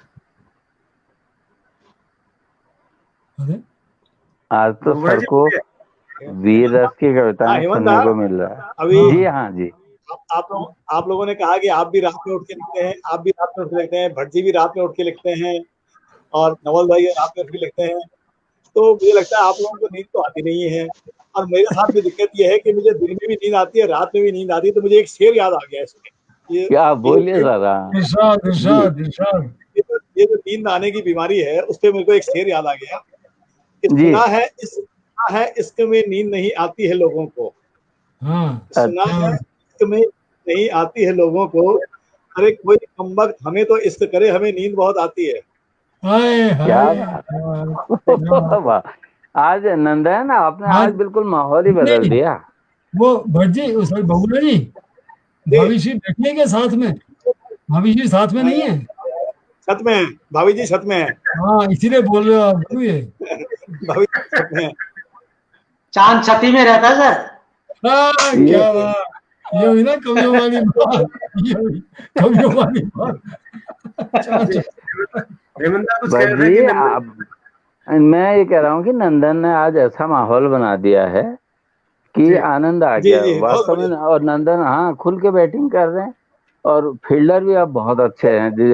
फील्डर भी बहुत ही खुल के फील्डिंग फील्डिंग कर रहे हैं नंदन जी। अब एक ही तरफ देखिए, हम सब भाग्यशाली हैं कि रुद्रप्रयाग जी में ना मंगेश घिल्डियाल जी जैसे डीएम रहे, और जी उनकी सर। पत्नी ने कितना मतलब बच्चों के लिए वहां पे त्याग किया। वो खुद जाती थी, पढ़ाती थी, कोई संस्मरण। क्योंकि ऐसा हमारा जो हीरो होगा सर, हमारा जिनके कदमों पे ऐसा रोल मॉडल जो होगा, तो हम सब शिक्षक उनका आदर करते हैं। उनकी पत्नी भी शिक्षिका मानता हूं मैं तो उनको, जो घर घर मतलब वहां बच्चों के पास जाके पढ़ाती थी। कोई ऐसा संस्मरण है घिल्डियाल सर का। और मुझे उनके दर्शन करने का अवसर 2 बार मिला, जब वो केदारनाथ, जब माननीय मोदी जी का आगमन हुआ ना, तो दोनों बार उनके दर्शन करने का मौका मिला। तो ऐसा विराट व्यक्ति हुआ। बताइए उनके बारे में, उनकी पत्नी के बारे में भी जी। संस्मरण तो बहुत है सर। एक्चुअली उनके नज़दीक रहने का इसलिए मुझे मौका मिला कि जो सीआरपी बीआर में मेरा एक सीआरपी में भी मेरा चयन हुआ था। अच्छा। तो उस दौरान जो है आदरणीय भट्ट जी भी हमारी उसी उसके थे। तो मैं हाँ। सीआरपी भी रहा हूँ सर, 1-1.5 साल इस पे काम किया था मैंने। तो हम्म। आदरणीय डीएम सर जो है प्रत्येक महीने में 1 या 2 बार हम सबकी मीटिंग लेते थे।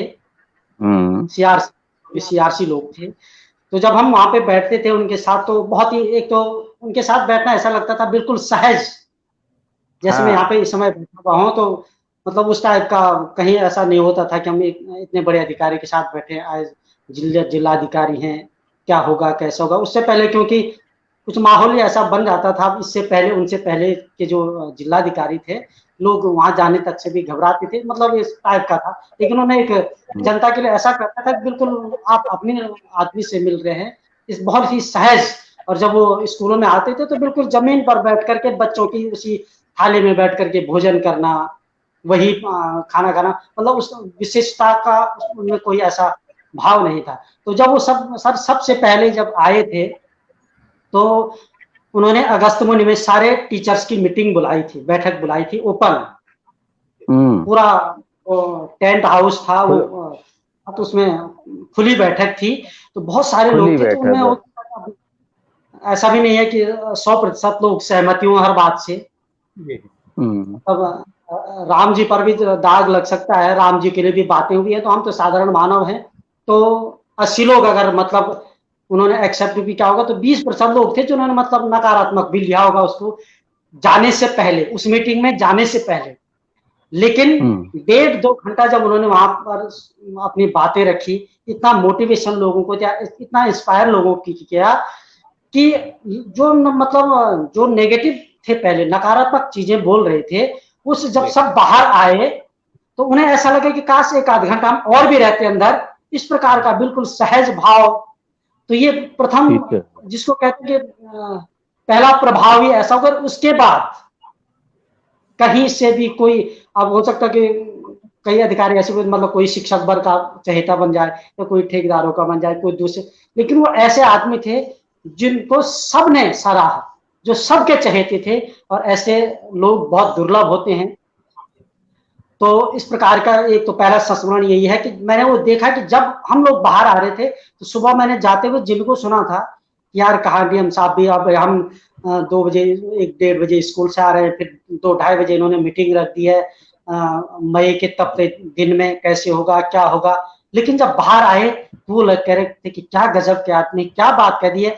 और ऐसा शिक्षकों की या हम लोगों की पीड़ा को, छात्रों को के दुख दर्द को, उनकी समस्याओं को इतनी गहराई तक जानने वाला अधिकारी आज तक मिला ही नहीं। तो ये बहुत खूबसूरत संस्मरण है जो उन्होंने हम सबको प्रेरित किया था।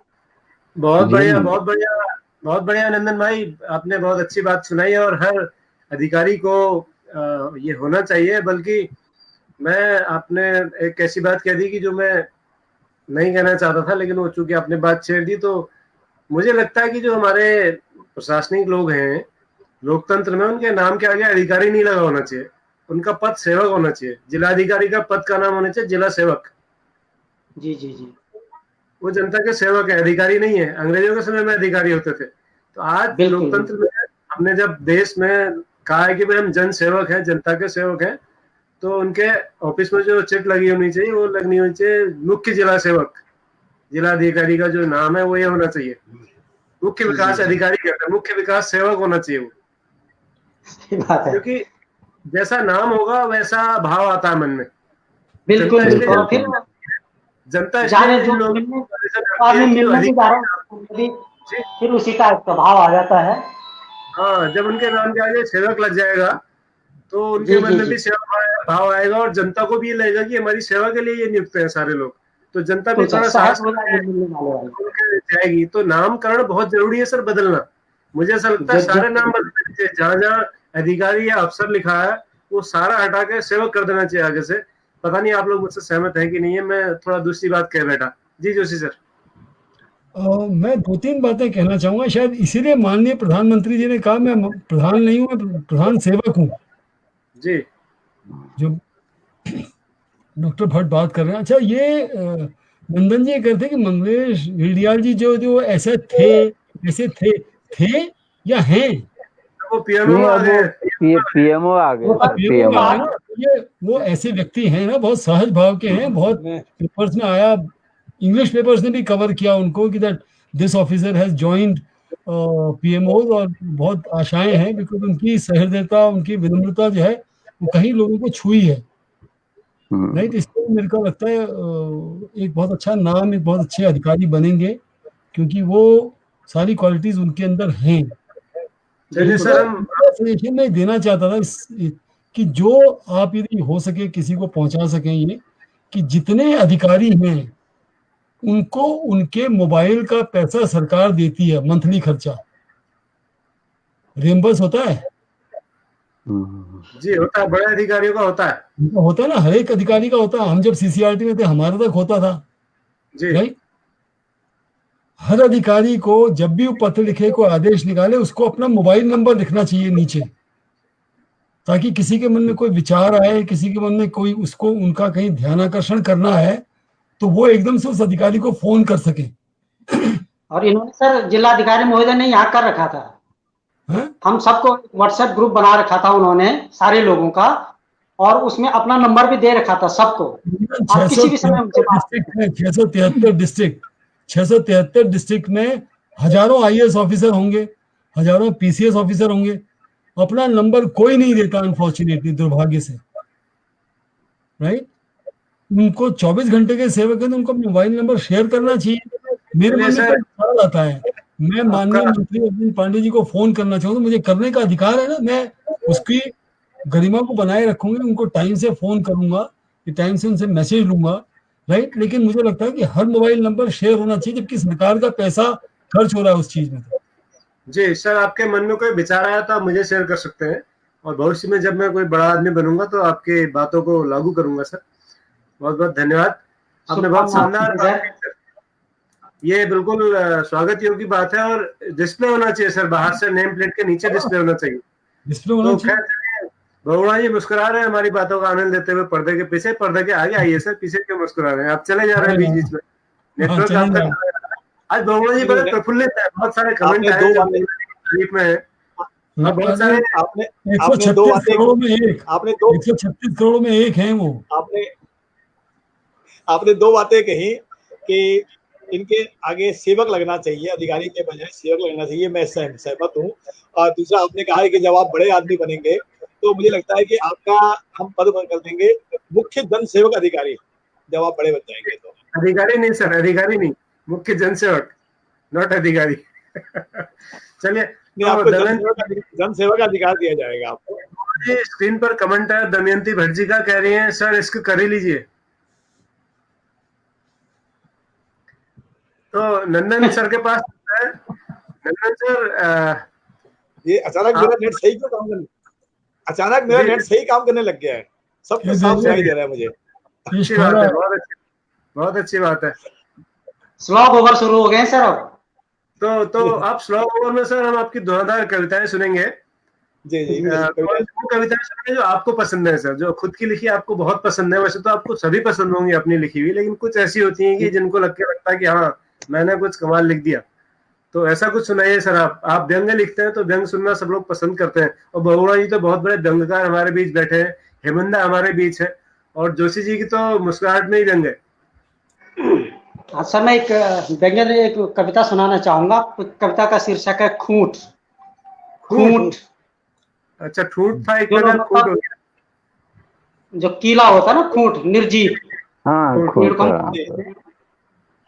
तो मतलब ये उन लोगों के लिए है जो मतलब किसी घटना से कोई जिन पर कोई प्रभाव नहीं पड़ता, कोई प्रतिक्रिया जिनके जो मतलब जीवित तो हैं, लेकिन वो मैंने 2 लाइनें लिखी हुई थी कि शेर लिखा था मैंने कि ध्यान नहीं आ रहा है कि जो कहा है वो किया कीजिए, बस जीते हो, बस सांस लेते हो, कभी जिया कीजिए, इस टाइप का था। तो ये उनके लिए था, मतलब जो कोई प्रतिक्रिया नहीं करते किसी भी चीज पे, तो उन लोगों के लिए है। स्पंदन नहीं, चाह नहीं, सिकन नहीं, आह नहीं। स्पंदन नहीं, चाह नहीं, सिकन नहीं, आह नहीं। कान मरोड़े कोई, पीछे से हाके कोई, कि कान मरोड़े कोई, पीछे से हाके कोई। प्रारब्ध के जिम्मे सब, स्वयं की कोई राह नहीं। कि प्रारब्ध के जिम्मे सब, स्वयं की कोई राह नहीं। पवन की हिलोर नहीं, शाम नहीं, भोर नहीं। कि पवन की हिलोर नहीं, शाम नहीं, भोर नहीं। न आंखें कभी अंगार, न बसंत की बयार। कि न आंखें कभी अंगार, न बसंत की बयार। रात सावन की रिमझिम फीकी, न शरद की पूनम दिखी। कि सावन की रिमझिम फीकी, न शरद की पूनम दिखी। रक्त में न उबाल आया, न विरोध का गीत गाया। क्या बात। रक्त में न उबाल आया, न विरोध का गीत गाया। चंद सिक्कों का भार, गिरवी रखे मन के उद्गार। कि चंद सिक्कों का भार, गिरवी रखे मन के उद्गार। न गंगा की प्यास देखी, हिमालय की न आस देखी। कि न गंगा की प्यास देखी, हिमालय की न आस देखी। है क्यों घुप अंधेरा छाया, विधि से सब कुछ तूने पाया। उस मनुष्य के लिए कह रहा हूं कि है क्यों घुप अंधेरा छाया, विधि से सब कुछ तूने पाया। मस्तिष्क पर पहरा क्यों है, कि मस्तिष्क पर पहरा क्यों है। श्रवण शक्ति है तो बहरा क्यों है। वाह वाह वाह। मस्तिष्क पर पहरा क्यों है, श्रवण शक्ति है तो बहरा क्यों है। पग तुझे मजबूत मिले हैं, फिर ऊंट तेरे क्यों सिले हैं। पग तुझे मजबूत मिले हैं, ऊंट तेरे क्यों सिले हैं। सवाल क्यों करते नहीं, कलम के साधक डरते नहीं। सवाल क्यों करते नहीं, कलम के साधक डरते नहीं। कब तक यूं खूंट बने रहोगे, धरती में गड़ना कब तक सहोगे। कब तक यूं खूंट बने रहोगे, धरती में गड़ना कब तक सहोगे। ईमान खोकर कुछ पा लिया, ईमान खोकर कुछ पा लिया।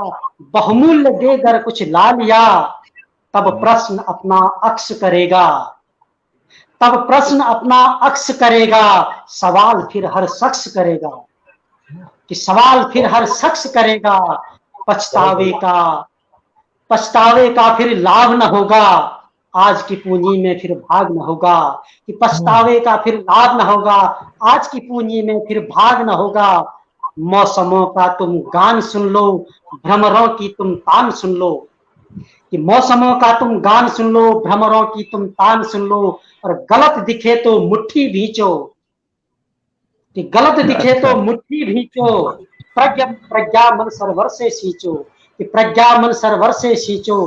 प्रतिकार गलत का करना सीखो, कि प्रतिकार गलत का करना सीखो। खुद की राह चलना सीखो, अंध राह पर चलना छोड़ो, चोट खाकर गड़ जाना छोड़ो। अंध राह पर चलना छोड़ो, चोट खाकर गड़ जाना छोड़ो। मन भाव के पात सजा लो, शब्द सुधा के थाल सजा लो।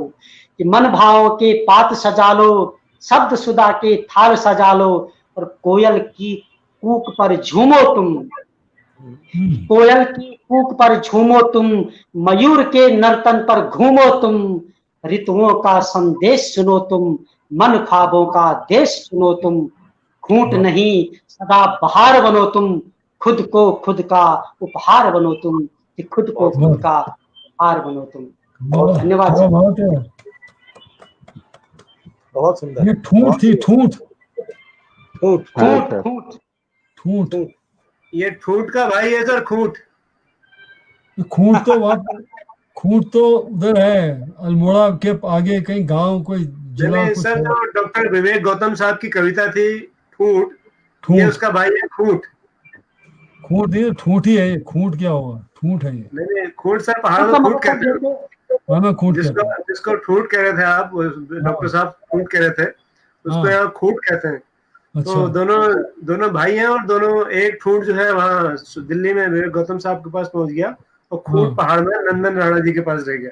अच्छा अच्छा, खूंट एक तो जिला, एक गांव भी है, कस्बा भी ना है। एक गांव है गोविंद वल्लभ पंत जी का, हाँ, पंत जी गोविंद का वल्लभ जन्म स्थान। जी जी। जी खूंट। गोविंद वल्लभ पंत जी का जन्म था, लेकिन वो तो हरे भरे पेड़ थे, प्रकृति के हाँ सुकुमार। हाँ, प्रकृति के वो तो सुकुमार। सुमित्रानंदन पंत थे सर, सॉरी। ये मैं थोड़ा सा विशाल दर्शकों से आज व्यक्तित्व। क्षमा भी चाहता हूँ ना, आज थोड़ा सा क्योंकि कवि आए हैं तो कविता का माहौल है, तो थोड़ा हंसी खेल भी हो रहा है, तो दर्शक माफ करेंगे।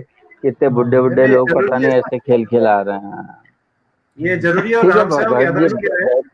नहीं भट्ट जी और बहुगुणा जी का तो ठीक है ना, अब हम बुड्ढों का तो खिलखिलाना थोड़ा गड़बड़ लग रहा, शर्म थोड़ा सर लग बहुगुणा रही। जी ने, age Bahuguna ji age is ने just a game, age is just a mind game, number just a number mind game, just a है? Number just number. Just a number. Number, तुम जस्ट ए तो नंबर। एक जो phone बीच में आया वो कह रहे थे कि जैसे आप कविता रचते हैं तो आपके बच्चे अब मतलब ठीक है पढ़ाना हमारा काम है, तो उसके साथ एडिशनली हम अगर कविता पढ़ लेते हैं तो बच्चों का क्या रुख रहता है आपके प्रति, कितना मान सम्मान बढ़ता है या आपको अच्छा मानते हैं देखिए, कवि स्कूल होने के के बच्चे, बाद? स्कूल के हाँ बच्चों की बात।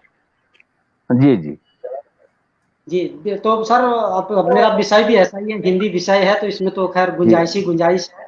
तो हाँ पीछे जो पाठ के पीछे जो प्रश्नोत्तर होते हैं उसमें रचना अभिव्यक्ति वाला भी होता है, तो कई बार मैं तब आना उनको जी। कह देता हूँ भाई इस विषय आपको विषय दिया गया, आप ये मत सोचना कि मैं बहुत अच्छा लिखूंगा, शुरुआत आप जो है तुकबंदी से कर दीजिए, और इस तरह से मतलब तो बच्चे करके लाते हैं, फिर दिखाते हैं कि सर ऐसा है, तो वो मतलब स्वीकार भी करते हैं। और परसों ही जैसे एक प्रोग्राम हमारे दूसरे पेज पे था, तो उस पेज पे थोड़ा विविधतापूर्ण कार्यक्रम ये था कि उन्होंने अपने स्कूल के बच्चों के लिए कहा था कि आप एक अपने स्कूल के बच्चों को इस पटल पे लाएंगे। 11 गांव हिंदाव पेज है, बहुत सुंदर पेज है, विविधतापूर्ण कार्यक्रम उस पे चलते हैं। तो उसमें हमने बच्चे ले गए थे, तो उसको बालिका ने कहा कि सर ये जो विषय में दे दिया गया है मैं इस पर अपनी कविता लिखना चाहती हूँ। तो मैंने कहा बिल्कुल सर। उसने बहुत सुंदर कविता लिखी थी, थोड़ा बहुत सुधार के बाद जब उसने उस मंच पे पढ़ी, तो जब उसको लोगों ने प्रोत्साहित किया, शाबाशी दी, प्रशंसा मिली, तो उसने कहा कि सर ये बहुत अच्छा अनुभव है, और उसके बाद वो कविता लिखने के लिए बहुत तत्पर भी हुई। तो निश्चित रूप से इसका प्रभाव तो पड़ता ही है, फायदा होता है, लाभ होता है, बिल्कुल लाभ होता है। और सर एक बहुत ही कवितामय अभिव्यक्ति दी है, मनमोहन मन्नू है हमारे, वो फिल्म मेकर हैं और बहुत अच्छे वो एल्बम वगैरह डायरेक्ट करते हैं, कविता लिखते हैं। वो कह रहे हैं सर खूंट से इतना पलायन हो गया कि अब वास्तव में खूंट ही रह गया, बल्लो अल्मोड़े का खूंट। पढ़िए, बहुत ही अच्छा कमेंट लगा मुझे तो। अपने आप में कविता है सर, अपने आप में कविता है, बहुत अच्छा मानो। हाँ बिल्कुल बिल्कुल ठीक कह रहे हैं मनमोहन जी। मैं नंदन जी आपसे जानना चाहता था कि जी सर। आपका एक 2-3 प्रश्न है। एक तो ये कि स्वाध्याय कितना होता है, आप कितना पढ़ते हैं, इतर पाठ्य पुस्तकों के अलावा कितना पढ़ते हैं, शब्द संपदा आपकी कैसे विकसित होती है, क्योंकि जो आप शब्द इस्तेमाल कर रहे हैं कविता में, कविता बनने के लिए मैं कविता करना मुझे शब्द ख्याल ही नहीं आते, कि या तो ये हो गया कि क्वेश्चन ही ख्याल आते हैं, प्रश्न ही ख्याल आते हैं, प्रश्न शब्द ख्याल नहीं आते। तो वो आपके मन में कैसे आते हैं, आप कितना पढ़ते हैं, किन किन साहित्यकारों को पढ़ते हैं। कविता में तो आपने कह दिया, आप हरिओम जी को सुनते हैं या कुमार विश्वास जी को सुनते हैं, उनकी कविता से आपको कुछ प्रेरणा मिलती है। साहित्यकार को पढ़ना ही बहुत जरूरी है।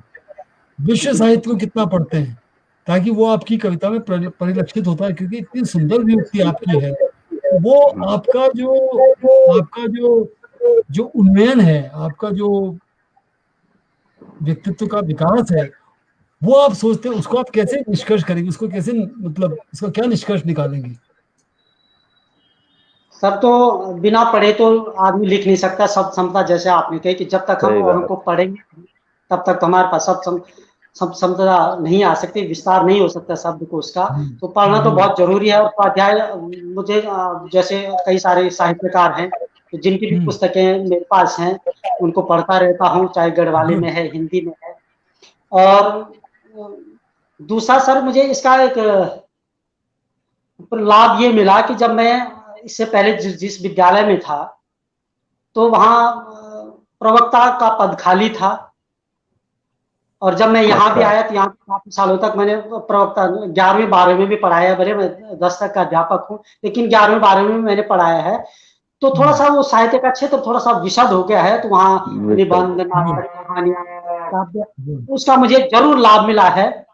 बहुत अच्छा, बहुत अच्छा। इसका मुझे जरूर लाभ मिला है। तो शब्द संपदा इस तरह से भी अब मतलब छोटे क्लास की छोटी कक्षाओं के स्तर तक कम पाठ्यक्रम रहता है तो निश्चित रूप से कम पढ़ने को मिलेगा। लेकिन 11वीं 12वीं में पाठ्यक्रम थोड़ा बड़ा हो जाता है तो वहां ज्यादातर साहित्यकारों को पढ़ने का मौका मिलता है और शब्द को उसमें वृद्धि होती है। तो एक तो इसका लाभ मिला। दूसरा, मैंने कहा था कि मैंने उपन्यास पढ़े थे। रेडियो का मुझ पर बहुत प्रभाव रहा है। रेडियो का अच्छा मनंदन जी, आज बहुत सारे कमेंट्स आ रहे हैं जो मैं आपको दिखा नहीं पा रहा हूँ, दिखा रहा हूँ बीच बीच में, लेकिन पढ़ नहीं पा रहा हूँ। हमारे बहुत सारे पुराने जो इस शो में आए हैं अतिथि के तौर पर आपकी तरह, वो लोग भी जुड़े हैं। राकेश भट्ट जी हैं श्रीनगर से, कविता भट्ट मैठानी है, हमारे फरीदा शोक मैम है, और प्रभात उप्रेती जी बड़े प्रभावित है आपसे। और प्रभात उप्रेती जी एकदम से प्रभावित होते नहीं है, वो बहुत कम लोगों से प्रभावित होते हैं, जिनमें से एक आप है और दूसरा मैं भी हूँ। तो उप्रेती जी को धन्यवाद, उसको लगातार देख रहे हैं सर उप्रेती जी, और आपको लगातार कमेंट कर रहे हैं। कविता भट्ट मैठानी जी, गिरीश चंद्रा जी, सोनू रावत, मंजुला पांडे, मनमोहन चौधरी, मनमोहन परमार, जगबीर नेगी, जितेंद्र राय, बहुत लंबी श्रृंखला है सर आपके चाहने वालों की। प्रकाश पोखरा, संदीप रावत, कंचन जंगलोकी देवराड़ी, उमेश चंद्र गरोला और नागबेन सोहेन उड़ीसा से, वो लगातार कमेंट कर रहे हैं। लक्ष्मी बड़ोला, बहुत बहुत सारे लोग हैं सर, मैं पूरा नाम लूंगा तो 10-15 मिनट लग जाएंगे, तो वो उन सबसे मैं क्षमा मांगते हुए सबको बहुत बहुत धन्यवाद करता हूँ कि नंदन राणा जी को आप सुन रहे हैं। और हमें सर बड़ा जोश में आ रहा है आपको सुन के, इसलिए आज शो का रूप बदला हुआ है। हेमंदा हैरत में है कि आज मतलब बिल्कुल अलग पैटर्न पे बैटिंग चल रही है, T20 मैच चल रहा है। देखिए पीछे से बहुगुणा जी भी मुस्कुरा रहे हैं। तो अब आप क्या सुनाने वाले हैं? अच्छा सर, अब मैं एक कविता सुना चाहूंगा, प्रेम। वाह वाह, सबसे पहले सुनाना चाहिए, वो सबसे लास्ट में सुना रहे हो, कमाल है सर। लेकिन सर ये प्रेम दूसरा है। अच्छा दूसरा है। ये वो सलमान खान वाला प्रेम तो नहीं है सर? है सर, आप वाला प्रेम है सर। सलमान खान का नाम भी प्रेम रहता है फिल्मों में ना। ये आपका दूसरा प्रेम है क्या? प्रेम तो पहला ही होता है सर, दूसरा कहाँ होता प्रेम? दूसरा है मतलब पहला प्रेम। कवियों से भिड़ना बड़ा मुश्किल काम है, कवि बड़े लाजवाब कर देते हैं। अभिमन्यु की तरह घिरे आज नंदन, आप अभिमन्यु की तरह घिरे हैं, इतने महाप्रतापी ये लोग हैं। मैं तो चुपचाप के आपको हाथ जोड़ रहा हूँ किनारे से, लेकिन देखिए बहुगुणा सर हैं, भट्ट सर हैं। और एक राय दे रहा हूँ कविता से पहले ना, हम क्योंकि उम्र में छोटे हैं, जब हम लोग छोटे थे तो मुझसे कई सीनियर कवियों ने कहा कि आपका इस तरह का रुझान जो है, आपको रसूल हमजा तो हैं, एक दागिस्तान के कवि हैं, उन्होंने मेरा दागिस्तान लिखा और ऐसा लगता है जैसे कुमाऊं गढ़वाल या जौनसार पे उन्होंने लिखा है। इतने छोटे छोटे अनुभव। तो मुझसे मेरे गुरुओं ने कहा कि आप भी पढ़िए, तो आप मेरे से थोड़ा उम्र में छोटे हैं, कवि तो बहुत बड़े हैं आप, लेकिन उम्र की वजह से दादा हूं मैं आपका। तो अगर कहीं भी मेरा दागिस्तान मिले तो वो आपको और निखारेगी। जैसी आपकी शब्द चयन है, शब्द क्षमता है ना, तो जरूर आप उसको पढ़िए। और अटल जी को भी हम लोगों ने पढ़ना चाहिए। अटल की कविताएं भी आपको बहुत मेल खाती हैं। बिल्कुल उसी तरह आप बोल रहे हैं, मुझे आज उन्हीं की याद आ रही थी।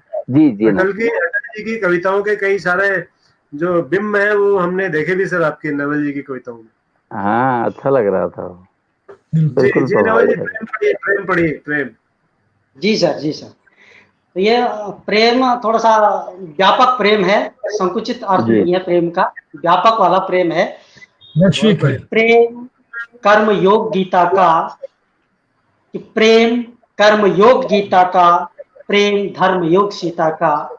क्या कि बात। प्रेम कर्म योग गीता का, प्रेम धर्म योग सीता का, प्रेम सलभ का आत्मगाह है, प्रेम घृणा की कब्रगाह है। कि प्रेम घृणा की कब्रगाह है।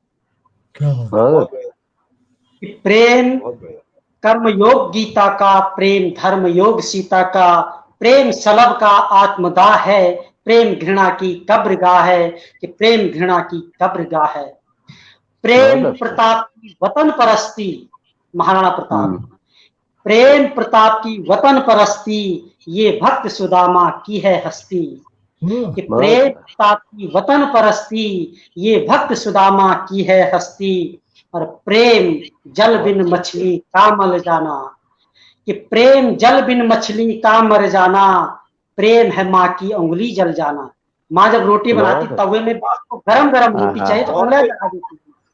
क्या बात। ये है बहुत सुंदर। प्रेम है मीरा का विष प्याला। कि प्रेम है मीरा का विष प्याला, ये है बच्चन की मधुशाला। कि प्रेम है मीरा का विष प्याला, ये है बच्चन की मधुशाला। और प्रेम आकर्षण मात्र नहीं है, कोई परिभाषित शास्त्र नहीं है। बहुत अच्छा। प्रेम है मीरा का विष प्याला, ये है बच्चन की मधुशाला। प्रेम आकर्षण मात्र नहीं है, कोई परिभाषित शास्त्र नहीं है। और यह सत्ता का मोह नहीं है। यह सत्ता का मोह नहीं है, तन मन का यह बस ढाई अक्षर का मेल नहीं है। कि बस ढाई अक्षर का मेल नहीं है, ये शकुनी का खेल नहीं है। क्या बात। प्रेम तो शकुनी ने भी क्या था अपने भांजे से। अच्छा। यह सत्ता का मोह नहीं है, तन मन का यह क्षोभ नहीं है, बस ढाई अक्षर का मेल नहीं है, ये शकुनी का खेल नहीं है। और प्रेम अनर्थ नहीं करवाता, प्रेम मृत्यु सैया नहीं सजवाता। भीष्म को अपने वचन से बहुत प्रेम था, लेकिन उस प्रेम ने जो है अनर्थ करवा दिया, महाभारत करवा दी और मृत्यु सैया सजवा दी। मेरे कहने का मतलब है कि यदि प्रेम कहीं पर अनर्थ कर रहा हो तो हमें उस प्रेम को तिलांजलि देनी चाहिए। तो प्रेम अनर्थ नहीं करवाता, यह मृत्यु सैया नहीं सजवाता। और यह भीष्म का वचन नहीं है, गुरु द्रोण का व्यूह रचन नहीं है। बहुत अच्छा। यह भीष्म का वचन नहीं है, गुरु द्रोण का व्यूह रचन नहीं है। प्रेम धर्मराज का दांव नहीं है। प्रेम धर्मराज का दांव नहीं है, धृतराष्ट्र की अंधी छांव नहीं है। सब ने भी प्रेम किया है। प्रेम धर्मराज को अपने धर्म से प्रेम, धृतराष्ट्र को अपने पुत्र से प्रेम, लेकिन इन सब के प्रेम ने अनर्थ ही करवाया है। धर्म से ऐसा भी क्या प्रेम, मतलब आप कोई आपको जुए के लिए आमंत्रित करा, आप जान रहे कि जुआ खेलने से अनर्थ हो रहा है, फिर भी आप धर्म की मर्यादा में बंधे हुए हैं और जुआ पर जुआ खेलते जा रहे हैं, तो ये इस प्रेम का कोई मतलब नहीं है। आपका प्रेम ये बोलता है कि आप उस अनर्थ को रोके, वहां से उठिए। इस पर ये लाइनें हैं कि प्रेम धर्मराज का दांव नहीं है, धृतराष्ट्र की अंधी छांव नहीं है। अरे प्रेम विदुर की नीति भक्ति है। कि प्रेम विदुर की नीति भक्ति है, परमार्थ चाहे जो उस मन की शक्ति है। कि परमार्थ चाहे जो मन की शक्ति है। प्रेम भरत का भाईचारा, स्वार्थी माँ को जिसने धिक्कारा। आहा, प्रेम भरत का भाईचारा, स्वार्थी माँ को जिसने धिक्कारा। और प्रेम है त्याग लखन का, प्रेम है हवि हवन का। प्रेम है त्याग लखन का, प्रेम है हवि हवन का। और खूबसूरत लाइनें, मैं अपनी सत्ता की इनको मानता हूँ सर, बहुत खूबसूरत लाइनें हैं कि प्रेम पिता की छद्महार है। वाह वाह, बहुत सुंदर। झूठ मूठ जब पिता अपने बच्चों से हार जाता है कि प्रेम पिता की छद्महार है और प्रेम पुत्र की प्रथम पुकार है, कि प्रेम पुत्र की प्रथम पुकार है। और प्रेम है शिव का नीलकंठ हो जाना, कि प्रेम है शिव का नीलकंठ हो जाना। प्रेम है यीशु का सूली चढ़ जाना, कि प्रेम है यीशु का सूली चढ़ जाना। प्रेम दिनकर की रस्म रथी है, कि प्रेम दिनकर की रस्म रथी है, यह जीवन रथ का सारथी है। कि प्रेम दिनकर की रस्म रथी है, यह जीवन रथ का सारथी है। और प्रेम प्रेमचंद के हीरा मोती, जगा गए सुप्त भारत में जो आजादी की ज्योति। जगा गए सुप्त भारत में जो आजादी की ज्योति। प्रेम है पापा की मीठी झिड़की, कि प्रेम है पापा की मीठी झिड़की, ये रिश्तों के महल की खिड़की, ये रिश्तों के महल की खिड़की। प्रेम कोई विद्रोह नहीं है, अपनों का अवरोध नहीं है। कि प्रेम कोई विद्रोह नहीं है, अपनों का अवरोध नहीं है। प्रेम नहीं है कर्म कायर का, ये तो है धर्म सायर का। प्रेम नहीं है कर्म कायर का, ये तो है धर्म सायर का। प्रेम का कोई देश नहीं है, प्रेम का कोई वेश नहीं है। कि प्रेम का कोई देश नहीं है, प्रेम का कोई वेश नहीं है। और फिर खूबसूरत लाइनें दो, कि प्रेम है अब्दुल का याराना, प्रेम इकबाल का तराना, सारे जहां से अच्छा हिंदुस्तान हमारा। प्रेम है अब्दुल का याराना, प्रेम इकबाल का तराना, यह रिश्तों का मूल है, खिला अलौकिक फूल है।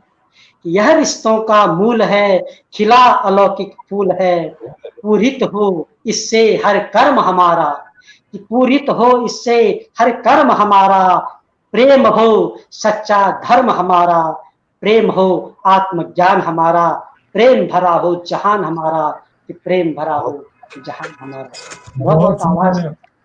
क्या बात है सर, क्या बात है, बहुत बढ़िया, शानदार, जबरदस्त, जिंदाबाद। बहुत शानदार। प्रेम अब्दुल का है याराना और प्रेम इकबाल का तराना, इकबाल का है तराना, और प्रेम ईसा का सूली पर चढ़ जाना, और सबसे बड़ा प्रेम है आपका द टीचर शो में आना। क्या बात, प्रेम नाम है तेरा, प्रेम चोपड़ा। यो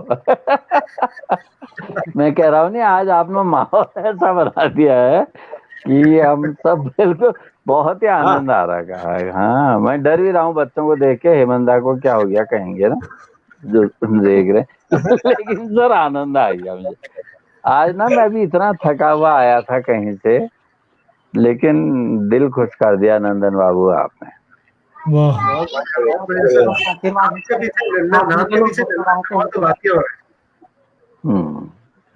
ये कविता छप गई है? जी सर, ये वाली छपी कविता नहीं सर, अब तैयारी है मुद्रण की। अच्छा, किताब नंदन भाई बहुत बहुत धन्यवाद आपका, और बहुत कमाल का आपने शो आज सुपरहिट रहा, और बहुत हंसे खिलखिलाए, मस्ती की, मजाक की, सबका खून आज थोड़ा सा दोनों पाव बड़ा होगा सबका। हरिओम पवार जी की अगर किताब मिल पड़ी तो मैं भेजूंगा सर आपको। हाँ, हरिओम पवार जी की किताब अगर मिल गई, और ये तो मैं भेजूंगा, अटल जी की, हरिओम पवार जी की, इनकी अगर कुछ मुझे अगर मिल गई तो जरूर भेजूंगा। जरूर सर, धन्यवाद सर। हमें सब लोगों को बड़ा प्रोत्साहित करते हैं, युवाओं को, और जो भी उनको लगता है जिसमें थोड़ा सा भी गुंजाइश है, जो 10 है तो वो पीछे से 0 लगा के 100 बना देते हैं उसको। ये हेमंत की बहुत खास बात, लेकिन बहुत अच्छा लगा। और हमारे साथ जो तीनों बैठे हैं नंदन भाई, तीनों के तीन ऐसे ही हैं, चाहे बहुगुणा जी हो, चाहे हेमंत हो, चाहे जोशी। अब इनमें से बिल्कुल सर, मैं देखता रहता हूँ। जी सर, जरूर। सबके अपने अपने क्षेत्र है। बहुगुणा जी जिसके सर पर हाथ रख देते हैं उसका बेड़ा पार हो जाता है। बिल्कुल। जोशी सर की तो बात ही क्या, लेकिन मुझे एक बात बहुत अच्छी लगी आज के शो में सर। हेमंदा, आप जी। तो बहुत अनुभवी हैं, मेरे से लाख गुना अनुभवी हैं कवियों के मामले में। कवियों को अगर किसी कार्यक्रम में बुलाया जाए तो उनको बड़ी मुश्किल से शांत करना पड़ता है कि बस हो गया जी, अब बस करो बस करो। लेकिन जी आज जी पहली बार है कि हमें आपसे कहना पड़ा था बार बार कि नंदन जी कोई और कविता सुनाइए, नंदन जी कुछ हाँ। और रस सुनाइए। तो ये बहुत तो अच्छी आदत है, इसको बना के रखिएगा। ये नवल है ना, अच्छा ये जी सर, नवल है, नए हैं, अलग किस्म के हैं, अलग किस्म के जी, कवि बिल्कुल हैं, सर। नवल नए। नवल नवल रखने का भी मेरा मकसद यही है कि मेरे पाँव हमेशा जमीन पर रहे, मैं अपने आप को ये मानूं कि मैं नवल हूँ, बहुत नया हूँ, बढ़िया। और कभी ऊपर नंदन इस टाइप भाई, अपनी जमीन में छोड़ूं। आप नवल भी हैं, आप धवल भी हैं, और कविता में कहें तो आप गजल भी हैं। ये और आपका क्या कवल क्या आशीर्वाद है होता सर। है, वाह, कमल भी होता है। बहुत सही। कवल एक बिल्कुल फूल का बिल्कुल। कमल। हाँ, नौकुचिया ताल में बहुत होते हैं सर कमल। रजनीकांत शुक्ल जी कह रहे हैं वाह वाह। तो चलिए सर, बहुत हम नंदन भाई आज के प्रोग्राम के आखिरी सेगमेंट में, और एक सवाल जो बड़ा छोटा सा सवाल जोशी सर ने पूछा था, उसके छोटे से बहुत सारे जवाब आए हैं, तो अच्छा, सुनते हैं सही जवाब क्या है। ये छोटे जी छोटे सर। जवाब हमको भी, मेरे को भी थोड़ा ज्ञानवर्धन मेरा भी कर दिए, कौन किसका मन कहाँ जा रहा है। सर आपसे माफी चाहते हुए कहूंगा कि मैंने सारे जो जवाब थे स्क्रीन पर लाइव किए, उतना याद रखना मेरे लिए संभव नहीं है सर। विचित्र विचित्र जवाब आए हैं, किसी ने देवी जी को कहा है, तो बहुत सारे हैं, वो फेसबुक पर रहते हैं। अच्छा, मुझे याद करना बहुत मुश्किल है सर, या तो कॉपी पेन लेके मुझे कल से बैठना पड़ेगा, नोट करना पड़ेगा, क्योंकि बहुत सारे काम होते हैं जब ये शो में मैं लाइव होता हूँ, तो वो पर्दे के पीछे मुझे करने होते नहीं हैं। नहीं, आप लोग बड़े सौभाग्यशाली हैं। मैं नोट कर लेता, लेकिन मैं आज फुल स्क्रीन में हूँ, मैं आज कमेंट देख नहीं पाया किसने क्या किया। लेकिन इस आप लोग प्रश्न बड़े का उत्तर सौभाग्यशाली हैं सर कि आप आते हैं, अपनी बात रखते हैं और चले जाते हैं, तो मुझे उसके क्या है? आगे पीछे भी चीजें देखनी पड़ती हैं। राइट मैं राइट इतना राइट। भाग्यशाली नहीं हूँ। जी जी जी, मैं समझते हैं सर, हम आपके आभारी हैं नहीं नहीं कि सर, आप इस शो आभारी पर नहीं क्या सर। आ रहे हैं, आप इस शो के। सवाल का जवाब सर, नहीं वो तो सर आपका आशीर्वाद है, सवाल का जवाब आप दे दें तो सर सब दर्शक जो चश्मे की उम्मीद लगाए बैठे हैं, सर इस उनका प्रश्न का उत्तर इस प्रकार है कि बाहुबली के आंगन में अक्षत धान ने, बाहुबली आपने देखा, श्रवण बेल गोला। जी जी देखा, मैंने देखा सर। हाँ बस वही है, मैंने इसका अभिषेक लिखा था, पुस्तका अभिषेकम होता है। ओ, और एक एक क्लू दिया था तो सर उसका, लेकिन वो होता है, वो रुद्राभिषेक होता है, वो तो बहुत बड़ा होता है जैनियों का। हर 12 साल में होता है। महामस्तकाभिषेक, महामस्तकाभिषेक बोलते हैं उसे। महामस्तकाभिषेक, वही मैंने लिखा था कि वो पंचामृत अभिषेक भी किया जाता है, तो किसी ने शायद हिंट हाँ, लिया या नहीं लिया। ऊपर जाके मैंने देखा है सर वो। सर राष्ट्रपति जाते महामस्तक, हैं, उपराष्ट्रपति जाते हैं, जी जी, प्रधानमंत्री जाते हैं, मुख्यमंत्री जाते हैं, पूरे वर्ल्ड से लाखों लोग आते हैं और कई मैं भी दिनों गया तक था, चलता है। 92 लेकिन में मैं भी गया था सर। तो बाहुबली के आंगन में क्या होता है, अक्षत धान में कनक चूर्णा जो हरिद्रा से स्वस्तिक के आकार का वो बनाते हैं, उसमें 1008 कलश रखते हैं, उनके ऊपर श्रीफल रखते हैं, और एक ऑस्पिशियस मोमेंट उसमें वो पूजा शुरू होती है। पहले उन पंथों से उनको वो सब डाला जाता है उनके ऊपर, और इतने इंद्रधनुषी रंग उस मूर्ति के निकलते हैं कि वो देखने लायक मूर्ति बनती है। मैं मतलब कभी स्लाइड हो तो मैं आपको करीब आधे घंटे उस मूर्ति के बारे में बोल सकता हूँ, मेरे ऐसे अनुभव रहे उस मूर्ति से। तो ये करीब करीब कहना चाहिए कि 1398 से ये इसका रिकॉर्डेड है। 13 जनवरी 1398 को, 31 जनवरी 1398 को इसका वो हुआ था, पहला मस्तका महाभिषेकम। और ये इसका उत्तर है कि बाहुबली, जिसको गोमटेश्वर भी कहते हैं, उनकी पूजा की जाती है। मुझे लगता नहीं किसी ने उत्तर दिया या नहीं दिया, मैं नहीं जानता, सर ये लेकिन उत्तर किसी ने नहीं दिया। हाँ नहीं दिया तो फिर ठीक है, क्या कर और ये सकते हैं। ये जो है सर, मैं भी आपसे सहमत हूँ। इतनी दिव्य और इतनी भव्य मूर्ति है वो, कि मतलब आप कल्पना नहीं कर सकती, एक पत्थर को तराश के बनाई गई है सर वो। सर इतनी उसके पीछे इतनी किंवदंतियां हैं, इतनी कहानियां हैं कि जी आदमी बखान करने लगे तो मेरे को लगता है 2-3 घंटे उस मूर्ति के बारे में, उस पत्थर के बारे में बोलता रहेगा।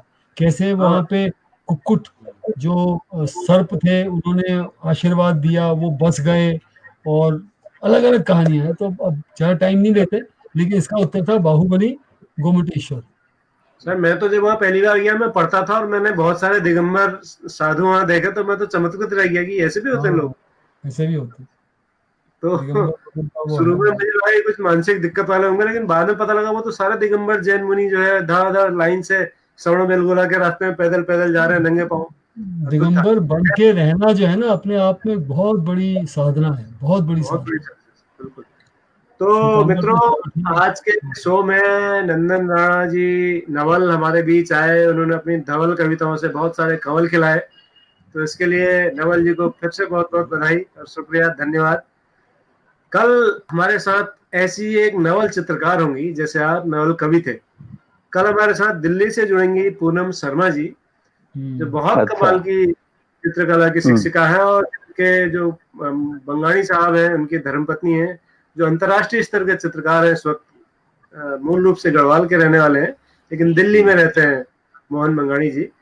तो उनकी धर्मपत्नी है, दिल्ली में कला की शिक्षिका है और बहुत कमाल के चित्र बनाती हैं। तो कल हम पूनम शर्मा जी के चित्रों को देखेंगे, उनसे बातचीत करेंगे चित्रकला के बारे में। ठीक शाम 7 बजे हमसे जुड़ना न भूलिएगा। हमारे आज के 121वें इस शुभ अंक के लिए नंदन राणा जी को फिर से बधाइयां और धन्यवाद। साथ में हेमंदा को और मुकेश प्रसाद बहुगुणा जी को विशेष धन्यवाद। जोशी सर को बहुत बहुत धन्यवाद। किस बात का? जी बहुगुणा जी कुछ कहना चाहते हैं? आज मेरा नेटवर्क काम नहीं कर रहा है, शेयर नहीं हो पा रहा है, तब से मैं लगा हुआ हूँ, उसको शेयर करने पे हो ही नहीं रहा है। आज ये पहला दिन है कि मैं शेयर नहीं कर पाया आज के। कोई बात नहीं मित्रों, कोई चिंता की बात नहीं है। थोड़ी देर में मैं सबको YouTube लिंक भेजूंगा, रोज शाम को भेजता हूँ। जो लोग नहीं देख पाए हैं उनको YouTube का लिंक शेयर कीजिएगा। और हमारे पिछले 120 एपिसोड हमारे YouTube चैनल विविधा पर उपलब्ध हैं। एक से बढ़कर एक कलाकार, कवि, शिक्षक, साहित्यकार, चित्रकार, मूर्तिकार, तमाम विधाओं के ऑलराउंडर, तमाम तरह के लोग हमारे शो में आए हैं। उनको देखिए, उनसे सीखिए। कल शाम 7 बजे तक के लिए हमको अनुमति दीजिए। और जो लोग नहीं देख पाए, मेरा फिर से अनुरोध है कि विविधा को सब्सक्राइब कीजिए और अधिक से अधिक लोगों तक इस आंदोलन को पहुंचाइए। द टीचर शो को खूब सारी शुभकामनाएं जी, बहुत सारी शुभकामनाएं। कल शाम 7 बजे द टीचर्स शो।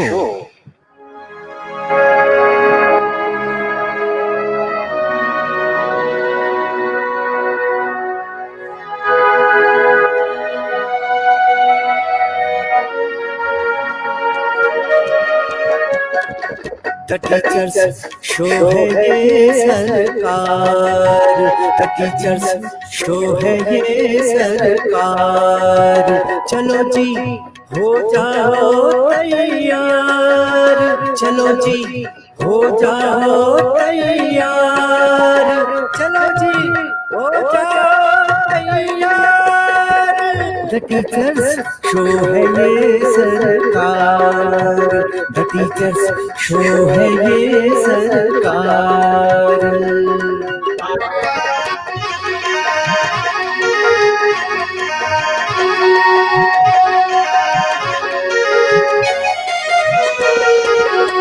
यहाँ हर टीचर सरकारी है और ये सबसे असरकारी है, असरकारी है। हमारा शो सब पर भारी है, ये जब से शुरू हुआ जारी है, जारी है, जारी है। द टीचर्स शो है ये सरकार। चलो जी हो जाओ तैयार, चलो जी हो जाओ तैयार। द टीचर्स शो है ये सरकार, द टीचर्स शो है ये सरकार, द टीचर्स शो है ये सरकार। The teachers show.